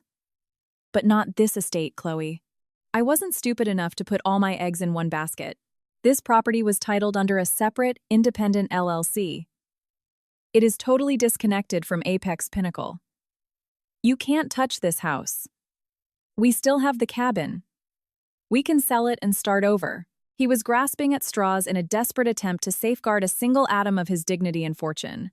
He needed to convince himself that he had beaten me, even in the smallest way. I slowly pulled the IRS document away from the glass and slid it back into my briefcase. I reached to the very back of the folder and pulled out the final paper. It wasn't a federal order. It was a simple property deed, officially issued and bearing the wet seal of the county clerk. "You're absolutely right, Richard," I said. My voice was chillingly calm in the face of his frantic, escalating fear. "You put this house under a different company name. It was a brilliant maneuver to isolate it and shield it from liability. The monumental problem with isolating a property like that is, when you separate an estate from your company's main operating accounts, you have to remember to religiously pay the county property taxes every year. And since you spent the last 3 years scraping together every last cent trying to keep the Ponzi scheme afloat, you completely forgot to pay the property taxes." Richard's eyes bulged. He knew very well what happens when massive local tax debts pile up. "The IRS didn't even have to seize this property," I explained, taking a small step back to address both my mother on the ground and my father in the cruiser.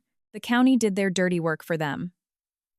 When your main accounts were frozen, the local assessor's office knew right away they were never going to collect the astronomical amount you owed in back taxes. So they placed a lien on it and immediately initiated a public foreclosure auction."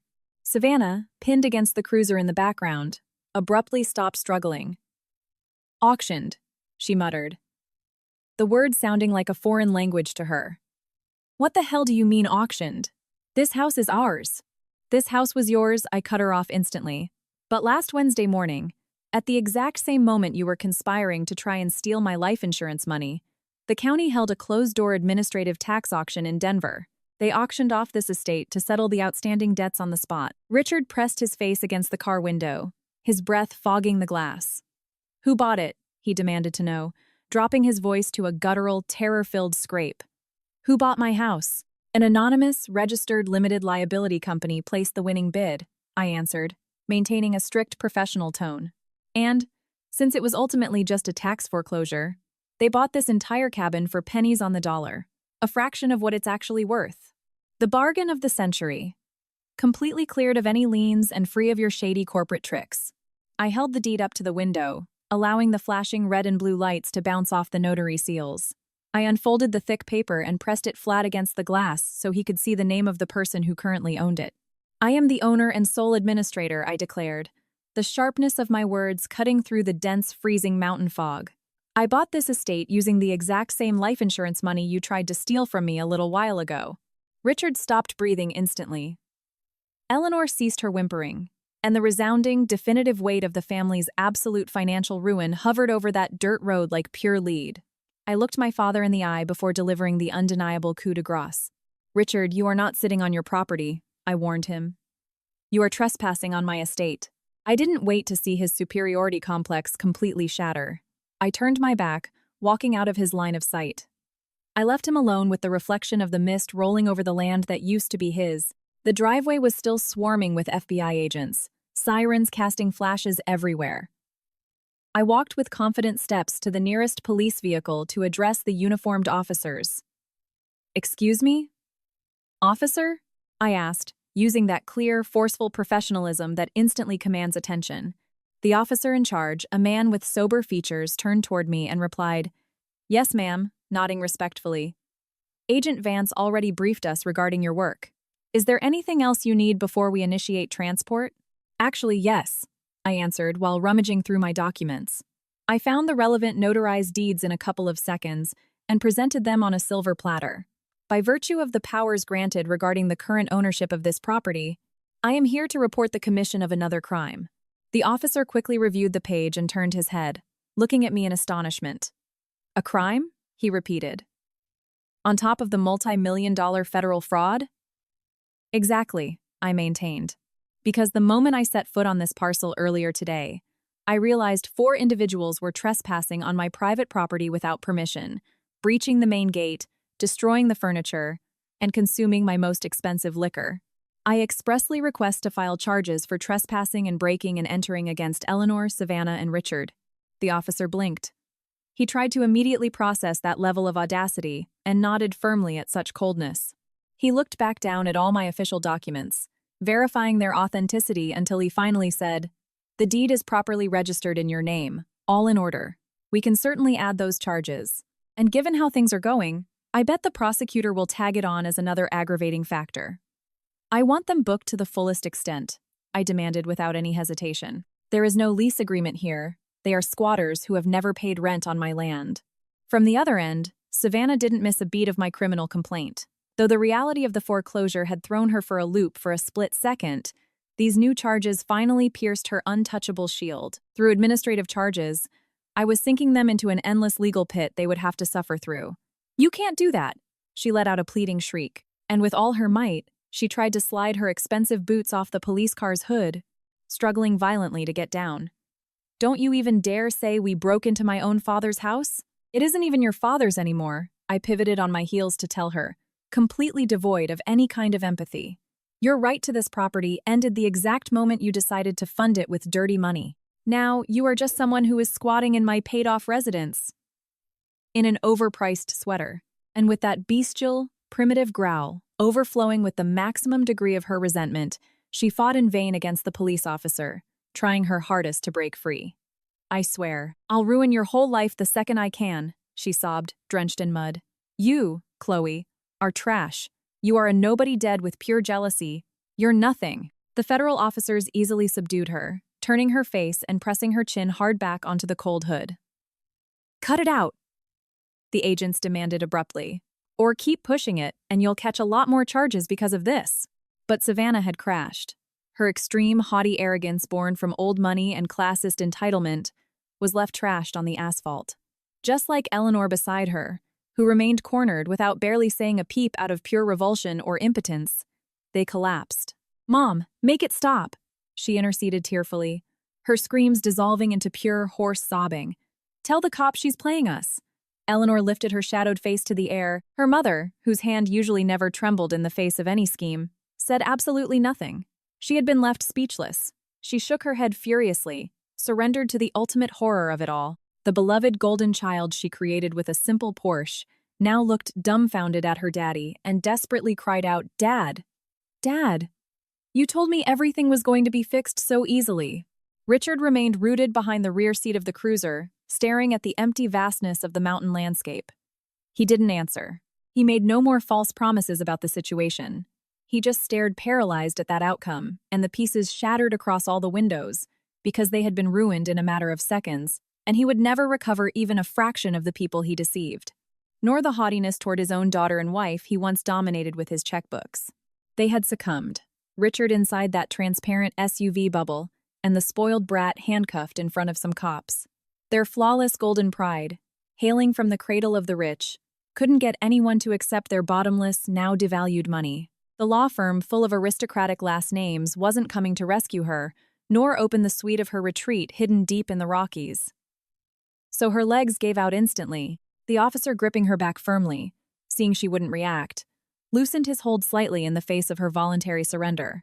Because of the hood giving way to inertia, her face scraped down along the bottom, and the exclusive sweater, along with the mud caked on her face, and all her expensive hair highlights fell stained, dragging under everything. The hysterical, agonizing roar of how capricious impotence truly is. The sobbing suddenly reduced to the most agonizing, overflowing whimper, now lacking the falseness meant for a potential audience. "Chloe, please tell them they are lying," pleaded the girl in the most expensive clothes, prostrate from that soul down at my side. "Don't you dare let them arrest me. I know full well I could never handle prison. I'm innocent. This is simply about his inheritance." She stretched out pitifully, sobbing with all her makeup ruining her teary grimace, smeared against everything. "You are my landlord now, and you can forgive them of this crime you're imposing. I'll help. I'll clean the halls of every room if I have to do some chores, and I'll scrub all the dirt you want, Chloe, without bothering you at all." As I watched my inheritance groveling on the driveway in front of my downcast face, I thought carefully about the coldness that, with a car paid for through frauds against her other sister, had leveled the moral ground. She had crushed the pain she nursed when she left me stranded hours earlier on the freezing shoulder of the highway deep in the Colorado wilderness, and completely lacked the tiniest ounce of remorse after throwing away the purse of her life and wishing her the worst misfortunes after becoming a widow. I slipped my right wrist into my jacket, rummaging a bit inside the custom-made navy blue maternity wear covering my swollen frame, and pulled out a small, square, heavily folded receipt. The desperate glimmer from that spoiled sister momentarily lit up the sockets of her destroyed eyelids, trying to wait for absolute relief as a reward for a non-existent penalty. She firmly trusted that, like everyone else, I would fully cave to the family blackmail at the end of the day, out of pity for our blood. And I slowly pulled out the invoice, the bill, tossing it from my extended palm right at her level with my total emotional indifference. It fluttered down in front of the haughty whim whimpering in my ruined mud, and the paper landed on her dirty ankles. It immediately got damp. "What the hell are you trying to do?" she stammered, perplexed. "What the hell is this for?" "Well, it's about $500, most likely for my best mops," I warned very seriously, just inches away from her acute torment. "Because there's not a dime of bail after dirtying that central step of the threshold right above you. For nothing." The level of rejection was even more hurtful. The disgust toward her entire attitude that my disdain radiated in waves sat much worse with her than if I had sent her to the penitentiary behind bars. I treated her like a nuisance who ruined the hygiene. This girl who paraded around as an arrogant model destined to inherit my Ponzi scheme. I inflicted the worst stab to her classism, the overwhelming rejection of the empty origins of the rich girl. It completely suffocated her vanity over $500 of ruined dust. Her whole head yielded to the mud, letting her neck drop straight down, exhausted by the most severe humiliation she had ever experienced in her miserable personal defeat. The agent ultimately gave the order for deployment and immediate evacuation. "Bring the detainee over here to lock up for now," he indicated instantly, leaving no room to renegotiate with anyone. Instantly, the arrested were back inside every guarded transport van. Savannah never spoke up again after complaining so pathetically the whole time, and went with her head down amidst her tears in the thick fog. Eleanor was dragged away in another cruiser immediately for the subsequent processing of charges. And then all the windows were rolled up, fortifying those crimes in a solid, insurmountable armor that sounded identical to dry gunshots, echoing and scaring the birds of the wooded valley, the same ones I witnessed when I lost them fleeing from that Range Rover, and the doors slammed, until I saw Eleanor and her husband confined again, taking a case like their lockup to the final bars that, in time, would plummet heavily into the abyss for everything. 6 months evaporated since those powerful slams locked away in the depths of the mountain range that sealed the dark confines of the toxic network. The sharp blizzards or the smell of rain amidst old firs faded gradually since then, quickly transforming into that clear Denver morning so typical of the approaching summer. I was attending peacefully, stationed in the front pews of a majestic, enormous room right in the center of what belongs, in all its judicial splendor, to the federal district court. The thick wood panels completely concealed the sticky mud from a freezing night after the gravel spat by the SUV.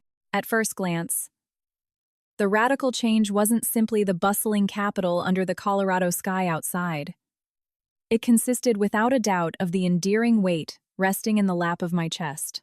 Ava, exactly on the dot at weeks old with her finest breath, cooing and sleeping serenely in the sling on my arm. A flawless copy of Alex. The thick hair on her face gave her a spectacular look. The traumatic, suffocating desolation that gnawed at my thoughts and past memories every hour had already crystallized instantly. It transformed completely. I was never a drowned, widowed victim, nor a woman evicted by their perversions or manipulations of resentment. In this precise millisecond, I was the absolute survivor facing that scum, with the state's accusation as my banner, ruining an unbreakable lineage in the most crushing way. A solid click opened the side doors, crossing a huge portal flanked by supports. 2 U.S. Marshals acting as a shield appeared, bringing absolute disruption to any semblance of life. The disdain and abysmal contrast to everything that had happened struck blows to the ego due to the collapse. Richard entered from the front. That imposing, unbreakable shadow that destroyed every suburban corporate office wearing expensive clothes was lost. He advanced very haltingly, wearing generic clothes under strict federal mandates in correctional institutions. Handcuffed in chained iron with a shocking stridency on the pavement with every second of the procession, his prison stress, waiting anxiously inside the Bureau of Prisons, multiplied, aging him half a decade or more. With that unkempt gray hair lacking anything notable and empty temples, a sad shadow. Dropping his hollow sockets to stare blankly at the tiles toward the bench attached to his left. Eleanor followed right behind with her wrinkled face. The wrinkled face on a withered figure was blatantly incomprehensible given that presumption and absolute elitist snobbery amid Hampton's gossip at every possible cocktail party. That elegance had decayed. So fragile. Stripped of bouncing facelift aesthetics, her wrinkles were evident to the bitter disaster everywhere, highlighting precisely that rancid bitterness of her neglected black hair without expensive blonde dyes or pricey creams. She looked like a broken, hunched old woman facing the national embarrassment, cracking her marrow at a rapid pace. And trailing behind was also that preppy sister and untouchable golden child. Her fallen, withered face seemed hollowed out and scraped. The bags under her eyes, sunken deeply from the exhaustion of penal aversion, were embedded to the root, lacking any sarcastic mockery toward a definitive exile to the dirtied hood. She was pathetic and frail as she reluctantly engaged in a rattle on the sores scraped by every ankle iron falling over trembling wrists, dragging her fatal sins under that extreme ruin facing state devastation in a courtroom. After defensively adjusting, my father Richard subtly scanned around from the front seat of the ministry's bench to find me. I never avoided him. I instantly locked a very tenacious and straight gaze from my seat to withstand him haughtily, radiating from everywhere that inexhaustible, peaceful fortitude that he found intolerable after mercilessly trying to annul me on all fronts to suppress me as a little girl. I challenged my posture. I faced him so he could witness my child, a baby that, if she were his, he would steal my widowhood with all his might to make a lump sum in his bankruptcy, and who I now warmly wrapped in a pure dream in kind embraces after surviving, blooming, and crushing an ogre. Her mother, without a doubt, rained down those torrents of false regrets after seeing the same thing when turning very slowly. She recognized completely and without delay the colossal loss after selling her family to indulge in outdated snobbery, now left ruined. A mirage fractured over that enormous bill of her unbridgeable betrayals. Savannah didn't even manage to raise the corner of her eye to the other side. She posed cracked, staring incessantly amid those tremors and horrors at her entire empire collapsing in guilt. No one reached for their lifelines of lies amidst the massive collapse as they sank. Silence drastically invaded the entire audience under the upper portico as the rows of tables opened up. And a strident, "All rise," shouted a bailiff, casting those echoing rebounds to the sides, instantly silenced before everyone, crunching to a noisy rhythm. I adjusted the tiny nape of the cloth as I sat down slowly. All the power of the robes reigned in its sober majesty before the expert and veteran federal judge. That rigorous robed figure arranged voluminous folios, ordering all his directives behind his bench, holding a firm face behind the glasses of a serious, unbribable man. With a slam to the center, he gave way to the overwhelming sound that split the sentences in half like irrevocable judgments from the gavel to the delivered verdicts, echoing everywhere, signaling that it had begun. With a crash and aplomb, every outside whisper ceased with an implacable reverberation, penetrating the tiny remaining murmur. He readjusted his glasses, directing his glances. No anger surfaced toward that accused bench. The magistrate loudly evidenced that innate and profound aversion toward those who destroyed all peace without the utmost consideration for life. This court, the judge began sternly, has reviewed a monumental volume of evidence regarding a massive embezzlement and money laundering scheme. The defendants have demonstrated a complete disregard for their victims, acting with a level of calculated cruelty and brazen greed rarely seen in this courtroom. He turned his grimace to the left, dropping his verdicts first to that lawyer next to a hunched guy named Mateo, who was begging for his freedom, shrinking completely. "Mateo," the magistrate dictated, stepping down slightly. "You endorsed, as an indispensable part, by signing illicit authorizations for the embezzled coffers. Notwithstanding the considerations for mitigating factors and all imputable charges, it is firmly declined, due to exhausted testimonies, facilitating all inquiries under your direct testimony, to secure these major resolutions against this enormous web of illicit funds." Closing so tightly on his knees, Mateo, in suspense waiting for the fatal end of his overwhelming stress, burst. "Therefore, you are sentenced to exactly 5 years, with direct placement into permanent probation." The judge complied with the order, with a suspended prison sentence in exchange. "Presently, I expressly disqualify you from all management related to the regime or financial world at all costs. Indefinitely, from your lifelong position." Mateo snorted, trembling, exploding in tears amidst the absolutions injected by pure relief at that roar. He lost his job or position, and, with his right to freedom safe, by sunset he would go unhindered to his boy to cuddle him at nightfall like nothing else on the planet. The counsel proceeded immediately to the other side. Richard straightened his hunch, shaking his rings and cheap metal, making a gloomy rattle against trembling knees as he tried to stand on the honor of outdated seats in that corner. "Mr. Richard," he ground out with icy stabs to his sentencing resolution, "the Grand Master and original front, creating this massive pyramid of fraud for $50 million that preyed on citizens to sustain the greatest privileges and wasteful immoralities, who throughout these processes reiterated an absolute obstructionism against all these avenues of unpunished law, trying to corner the cases to boycott testimonies, demonstrating the most extreme brazenness of greed. You are sentenced to 15 full years, which you will serve within the walls stipulated as appropriate in whatever prison facility they determine." The blow shook and battered my father's insides, stumbling backward from a physical sledgehammer to the stomach from the exhaled air. 15, at his level and age, meant rotting there among shadows that would silence the total twilight of his pride in the end. A hollowed immobility as he let himself sink into the cornered spot, his gaze lost in nothingness toward his desolate bones. It was Eleanor's turn next, leaning unsteadily and panting uncontrollably at the defendant's table, drowning in trembling sobs. "Mrs. Eleanor," he condemned her with the severity of the law, "you were not a spectator. You carried out your duties facilitating this fraudulent social level, hiding and concealing income, and involved the intimidation and coercion for the interests or manipulations to suit this covered-up, pernicious upper class that you financed. You were a key co-authoring architect of your wretched behavior covering up this mass crime. Sentenced to 10 years in a federal penitentiary." She collapsed, unhinged, while a whimpering clamor flooded that room, with resounding supports falling down before her lawyers, as she assimilated a whole decade behind those walls without an ounce or remnant of exclusive social standing at all, regarding the lost luxuries she hoarded over all the people, subjected to humiliation. Finally, he directed his gaze at my sister.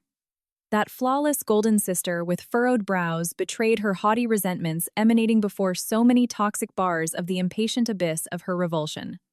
"Miss Savannah," the lawyer shook with maximum stupor or reviling anger, denying astonished at that character. "That atrocious insolence overflows the worst levels of all this. You chose to commit repeated perjury in testimonies right to my face, and the ravages and aggressive, uncontrolled riots under those direct coercions or insults of harassment against the accused illustrate the emptiness and lack of scruples regarding the current legality on your part, denying all possible responsibility for the deceit or aggressions. Given that you, personally, reject the code of law in advance before this audience, I find myself capable of subjecting you to all severe extremes without hesitation against this prosecution." Savannah's face seemed dislocated and terrified. "It is 7 years confined. And given the constant attacks of recidivism of virulent episodes against the prosecution, presently, you will be sent directly and transferred to serve in the strictest facility or penitentiary within the prison perimeter. Full stop. No! Her terrifying shriek shattered ears. Savannah thrashed against the U.S. Marshals like a cornered animal. "You can't do this to me!" she shrieked, her voice echoing off the mahogany walls.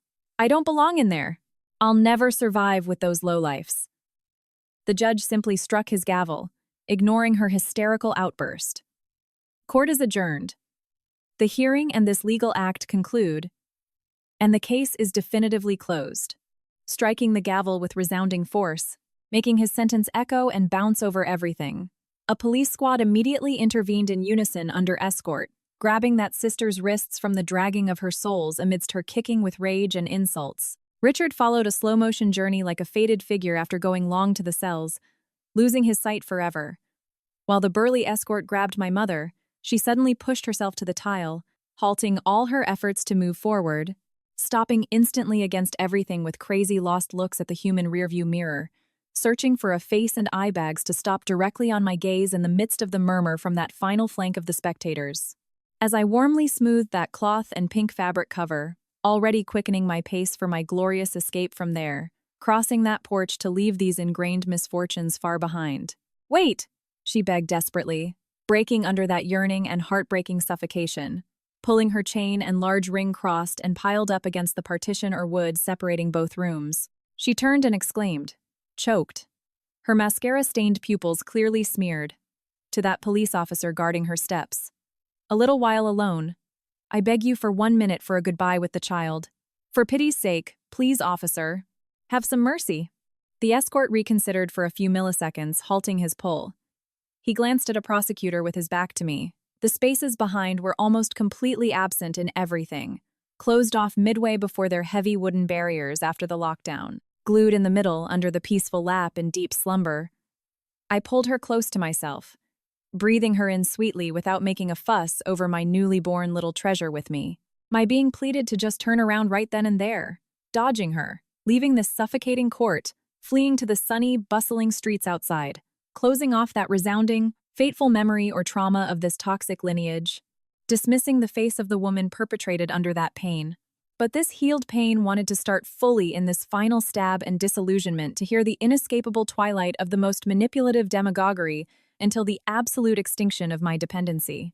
Witnessing that grave for those insatiable demands to tear away every tie at once was indispensable in that deep, intimate crusade. I nodded almost like a mute wink to the state agent. With that, he loosened his grip just enough for the solid wood to impose on the fences and limiting edges where the mother gripped those squeaking irons, sounding and rubbing the enamel, ringing through that gloomy stretch, creaking amidst the empty courtroom. I softly crossed the walked distances to her counted inches. That proximity devastated all expectations with astonishment, betraying the tragic, ruined image even worse. No snobbery or haughty traces of a sovereign matriarch destroying others' mourning in the exclusive upholstery that an SUV could exude from her. Her cracked cheeks like pale, deathly skin from nights of unbearable crying against the damp walls of confinement crumbled that halo. The powerful bulbs of the full courtroom highlighted every stretch mark and imperfection under the facelifts wasted by outdated fortunes. She rested her eyes on me for a while, which soon dropped, dragging all these intentions down to that sleepy little bag of cloths and tiny quilts, brushing against my jacket on top. Chloe. Eleanor swallowed with difficulty, choking hoarsely as she sighed anxiously. Those vocal cords scraped the overwhelmed breath of the murmur in tears. "You look absolutely beautiful, and the baby is a perfect little gem, and she looks exactly like Alex." I never reciprocated her fake courtship, nor did I yield my approach to pull the child closer to give her a clear view. I pressed an unbreakable hermeticism of passivity. That clumsy little theater manipulating her blood as an infallible banner felt like a clumsy textbook move, and repetitive like those times yielding me crumbs at times, to always take over with interest under senseless charges demanding it. "What did you want, Eleanor?" I said dryly and plainly, without the slightest drop of condescending, endearing affection. "I've left you a minimal margin from the guard before they end up evacuating you." Saliva stumbled in a choked gulp after she realized her failed strategy trying to flatter to soften my soul, and the desperation forged roughly in the face of that more uncovered or fierce panic concealed in all this mess of loud falsehood. Everything will ultimately work out in Savannah's favor, Eleanor pleaded, leaning the forced part up to that edge that the shackles or locks squeezed, limiting the straps. You heard him, right? It's 7 little years in strict prison. You know she breaks with just a sneeze or a breeze or a misplaced breath, being in an expensive habit at all hours of the pampering care she carried with her. She will never endure it. Going headfirst surrounded to the extreme with the worst of that delinquent or street filth doesn't suit her, nor would she stay whole through any of those humiliations. They'll eat her alive in days without remorse. I immutably stabilize that shoulder strap of my bundle. Every decision carries its effects in adults like Savannah. I cut in impassively. It will be useful for her to mature by getting used to confinement wherever she belongs right now, without help.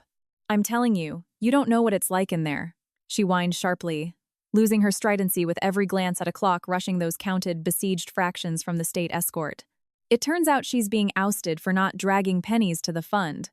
Her fund was expropriated because of our sentence since it didn't exceed any funds. Savannah has a commissary there, to be able to call or restock in there because everything, shampoo, or accessories to live like food require paying for it on her own dime, Chloe. If you have the resources and assets, you're a millionaire now, thanks to the life insurance payout from your dead husband. Pitch in a little bit, and you'll be her support for this. The composure to surpass such barbarities of the insolent demand fell to the back of a mute room in the abysmal silence of the impassive court. After plotting scams or schemes to the point of alienating insurance to rob the orphaned future, or marginalizing and exiling the very child of her pregnancy to hypothermia, abandoning her to the vultures, the final pleas weren't begging for compassion about that. It wasn't for forgiveness of the damage of the humiliation and crushing from decades of ordeals, but the request to scrape some crusts in funds and wire transfers. Come on, Chloe, she groaned, rolling that true tear of pain down cheeks that slid to the collar of the prison guard uniform of the woman condemned to the penitentiary, staining the color of her shoulders and the cheap orange cloth. If you deign to drop a pittance monthly or just $100 into her commissary accounts with us, it's enough. If it's leftover money from your day-to-day for yourself, if at the end of the day she was or still is family anyway, the same flesh, even if there are problems. I understand, but through thick and thin, your blood carries the same inheritance or root united. Would you really abandon and throw her in there, leaving her to rot in the bin at the marginal edges just like that, without anything to your flesh and blood? Give me your shelter to assist at least with her. And she kept stretching that trembling, chained arm before the obstacle, seeking to fit the bodily touch, despairing to reach the disproportionate abyss behind my back, carved all the way down to this very hole she always sank me into until today, only to escape without her, and without any pain from before. I didn't falter. I didn't turn away or fake the slightest hesitation or wavering, and much less did I lift anything from my side to brush against that siege or begging, panhandling gestures. I scrutinized from top to bottom that monstrosity of falsehood standing there imploring.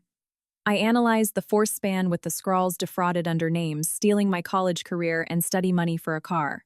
That face where the mocking insults dripped, evicting my sobs that judged me repulsive for aiming to guarantee the insurance for that baby born of the morning overshadowed by the most cruel loss. The cracked crunches of the desolate cold under those pines of the darkest Rocky Mountains roared in torrents, the mud rolling under screeching tires and whistling under fleeing laughter. A terrifying emptiness deafened every minute being thrown into the nooks and stripped like disposable rags by people you swore to love or blindly lull, since you all come from a common biological family, and they unconditionally forsake you in your agonies and loneliness at the mercy of the most absolute cruel elements. I gently assumed all this with that immense breath caressed by slight but marked constant breaths under my warm neckline, and the beating rhythm of pure innocence against my own life, carrying the newborn daughter of Alex with me. Her innocent warmth was an astonishing contrast to the true loophole of that surrender, to that meaning of the absolute attachment of one's insides, to the pure feeling without the perverse desires of charging the bill later, to all that real or sincere and warm self-sacrifice without any catches. That feeling that the matriarch who birthed me lacked or never processed except with pure empty greed or egoistic avarice. And she sobbed, scratching the dividing wall, incessantly chiming that babble of the family. Family is, using it like a worn-out sword from an old, useless, and inoperative arsenal of blackmail and pity. She replied, expecting to crack my iron thorns and shield, striking and poking just like when I was a submissive brat begging her for a compliment to mitigate insecurities. That myth that her feelings or stigmas of guilt weighed entirely in the infallible universal exchange to bend wills, now, expired de facto like in a failed bank, as they all lacked any value or moral and ethical reserves behind my broken and firmly rebuilt walls that would never again succumb to that pit and dark abyss of insane manipulation. I let her finish and totally blow it, consuming all that sterile repertoire. I spaced out my time. I forced the pause before that huge, drowned echo of her immense lie submerged to swallow it toward the irremediable miseries that right now wouldn't even be worth intimidating my story over, due to her cowardice exposed to the root at the end of the day before that entire room, and those present, silent before the void. She was no longer steering the helm in my head regarding anything, neither now nor ever again. The escort stationed there huffing to put a close to it didn't throw obstacles at her until giving the final starting gun, finishing off the loose ends of that obligatory, definitively forever ending, between the two that would heal. What were you coming to argue about that so-called family with that, Eleanor? I interrupted sharply, making audible reverberations out in the open. I broke everything with a resounding stipulation devoid of questioning plea in a resolute and withering manner at the end of the litigation. Do you assume by default that overlapping our chromosomal kinships gives passes and an unlimited blank check justifying crushing, without outside repercussions or rebuttals, everything in my life or person, and ruining another's life and mind without cost or bills for my own defense? Because of forced and undeniable birth, do you come giving and collecting bills under my submissive and obedient homage toward all these monetary atrocities to always steal my dreams of youth or my accounts without permission? And endorsing the deceit in silence, always silent in all your outrages? You are assuming, completely wrong, the basics about the loyalties of the world or about how to lay the foundation of humanity under family protection at the end of the day, in all its existential background. I managed to take a step back, deepening further the emotional and material borders of being face-to-face. A family lacks pure blood or it doesn't matter, I blurted out, dropping my cobblestones with a heavy slash over the room and the murmur of that silenced bench with sincere cruelty. Family never, ever throws you out into the street, assuming to kill and abandon you freezing amidst alpine frost or cloudy mountains, adrift in the forest, giving grief to a pregnant woman or orphanhood to hide fortunes and dodge shady payments. Nor does it falsely usurp signatures, forging them from other accounts, squeezing the mortuary anguish, phagocytizing the future goals and illusions of its offspring, nor devouring it to pay for designer bags, expensive preppy clothes of the social elite, just for pure posturing to take shelter by the heaters in the forest landscapes. The resounding meaning of a family nucleus embraces every shield. It protects its kin by safeguarding without hesitation the foundations that ensure warmth regardless of material profit, and sheltering them under the selfless efforts of those clean hearts of those we treasure. Despite any risk in the end, Eleanor pulled her wrists back, shivering, holding onto the edges or boards, the torrent falling incessantly toward all her pride diminished in sores that she didn't know how to dry, with a reddened face or furrowed with crushing panic. She finally witnessed her sentence and reality in leaden truths, chased away from the self-deceiving veil, fleeing with impunity from reproach to crash, without anesthesia, into all her unfounded fears of ego irremediable in the end, face to face, assuming the harsh, fatal outcome. Everything you built never resembled or constituted, Eleanor, anything familiar or a standard family. My intonation flowed devoid of bitterness or sour resentments at last, and of all remnants of rage.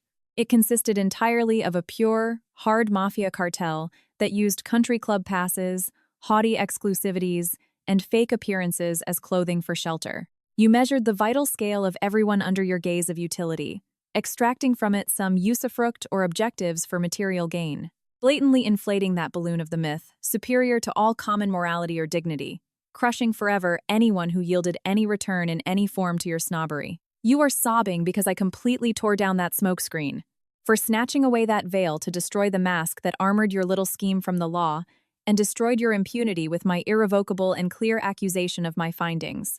Because you don't long for my being with nostalgia, nor do you love your prisoner daughter to take pity on her in the rigorous pavilion of her penitentiary confinement, dealing with marginal criminals.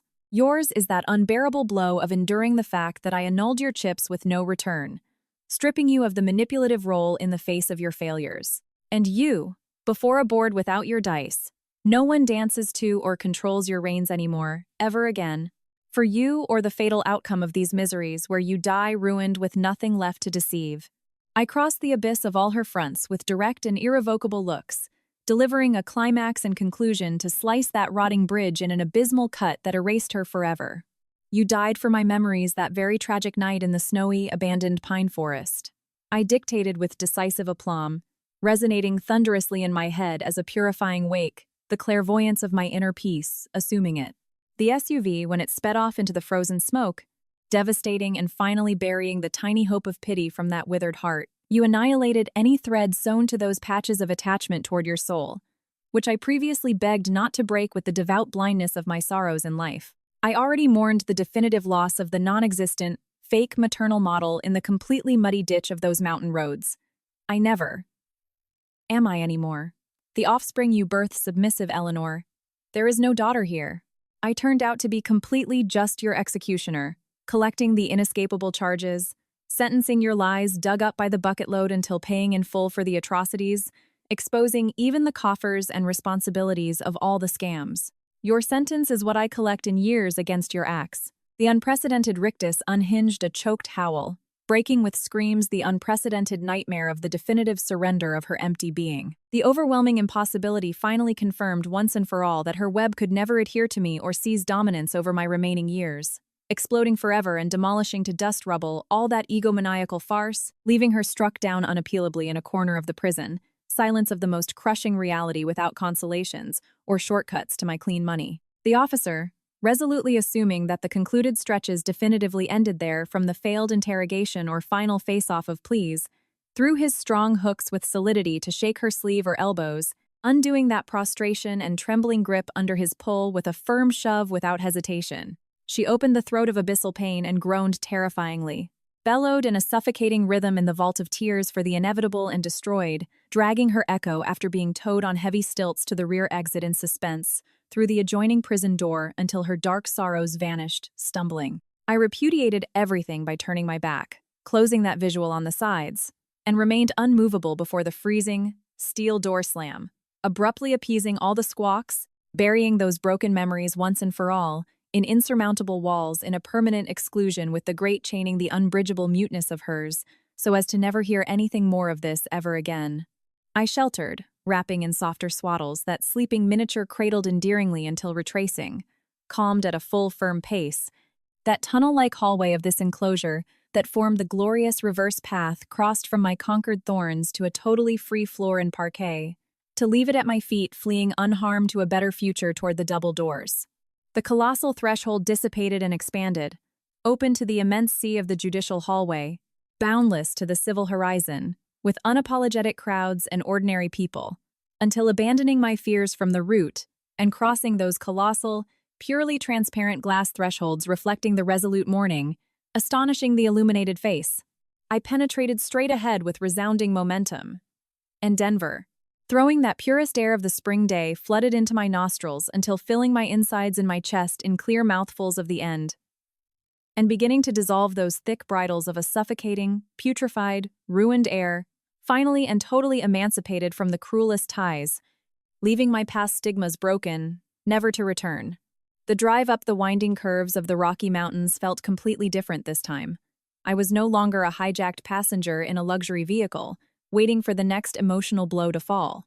I was driving my own car, with the windows rolled down, letting the pure, fresh mountain air pour in. In the back seat, Ava babbled happily, totally oblivious to the dark history this winding road once held for us.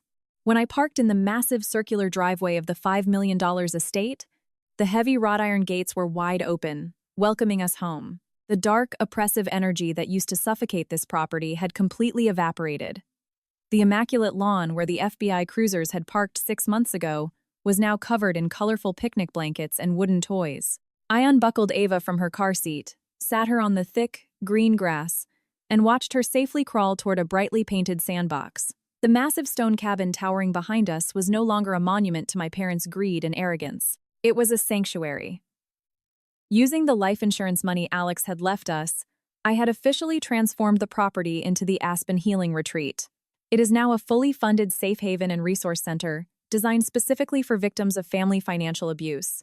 The luxury guest rooms where my sister Savannah used to demand room service and throw tantrums are now occupied by women and men learning how to rebuild their credit, escape fraudulent debt, and regain their independence from toxic relatives. The grand dining room, where my father used to pontificate and belittle his son-in-law, now hosts weekly financial literacy workshops and group therapy sessions. We took a fortress built on lies and manipulation and turned it into a foundation of absolute truth.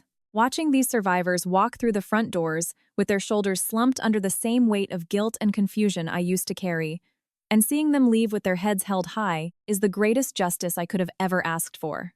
My family tried to bury me in this remote forest, but they didn't realize I was a seed. I walked up the wooden steps of the front porch, the exact spot where I had handed my sister the $500 cleaning bill, and looked straight into the camera lens. I know many of you watching me right now understand exactly what that suffocating weight feels like. If you are the designated scapegoat in your family, you have spent your entire life hearing that you are the problem.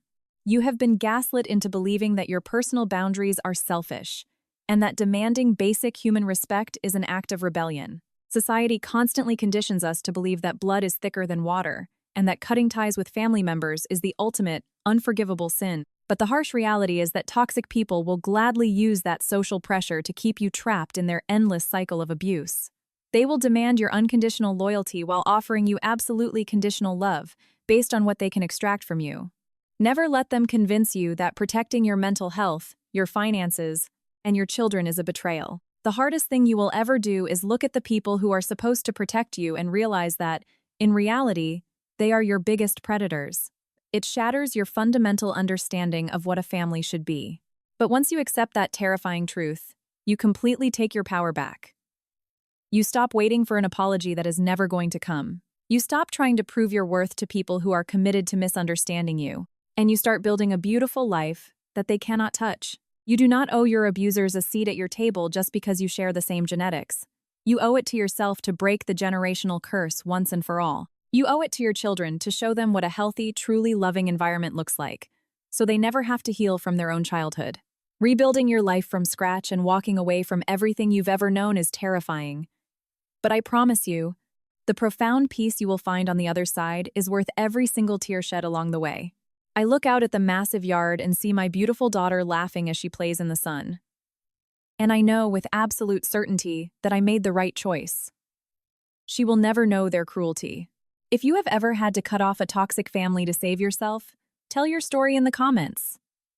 Hit like, subscribe, and remember that your peace is worth protecting.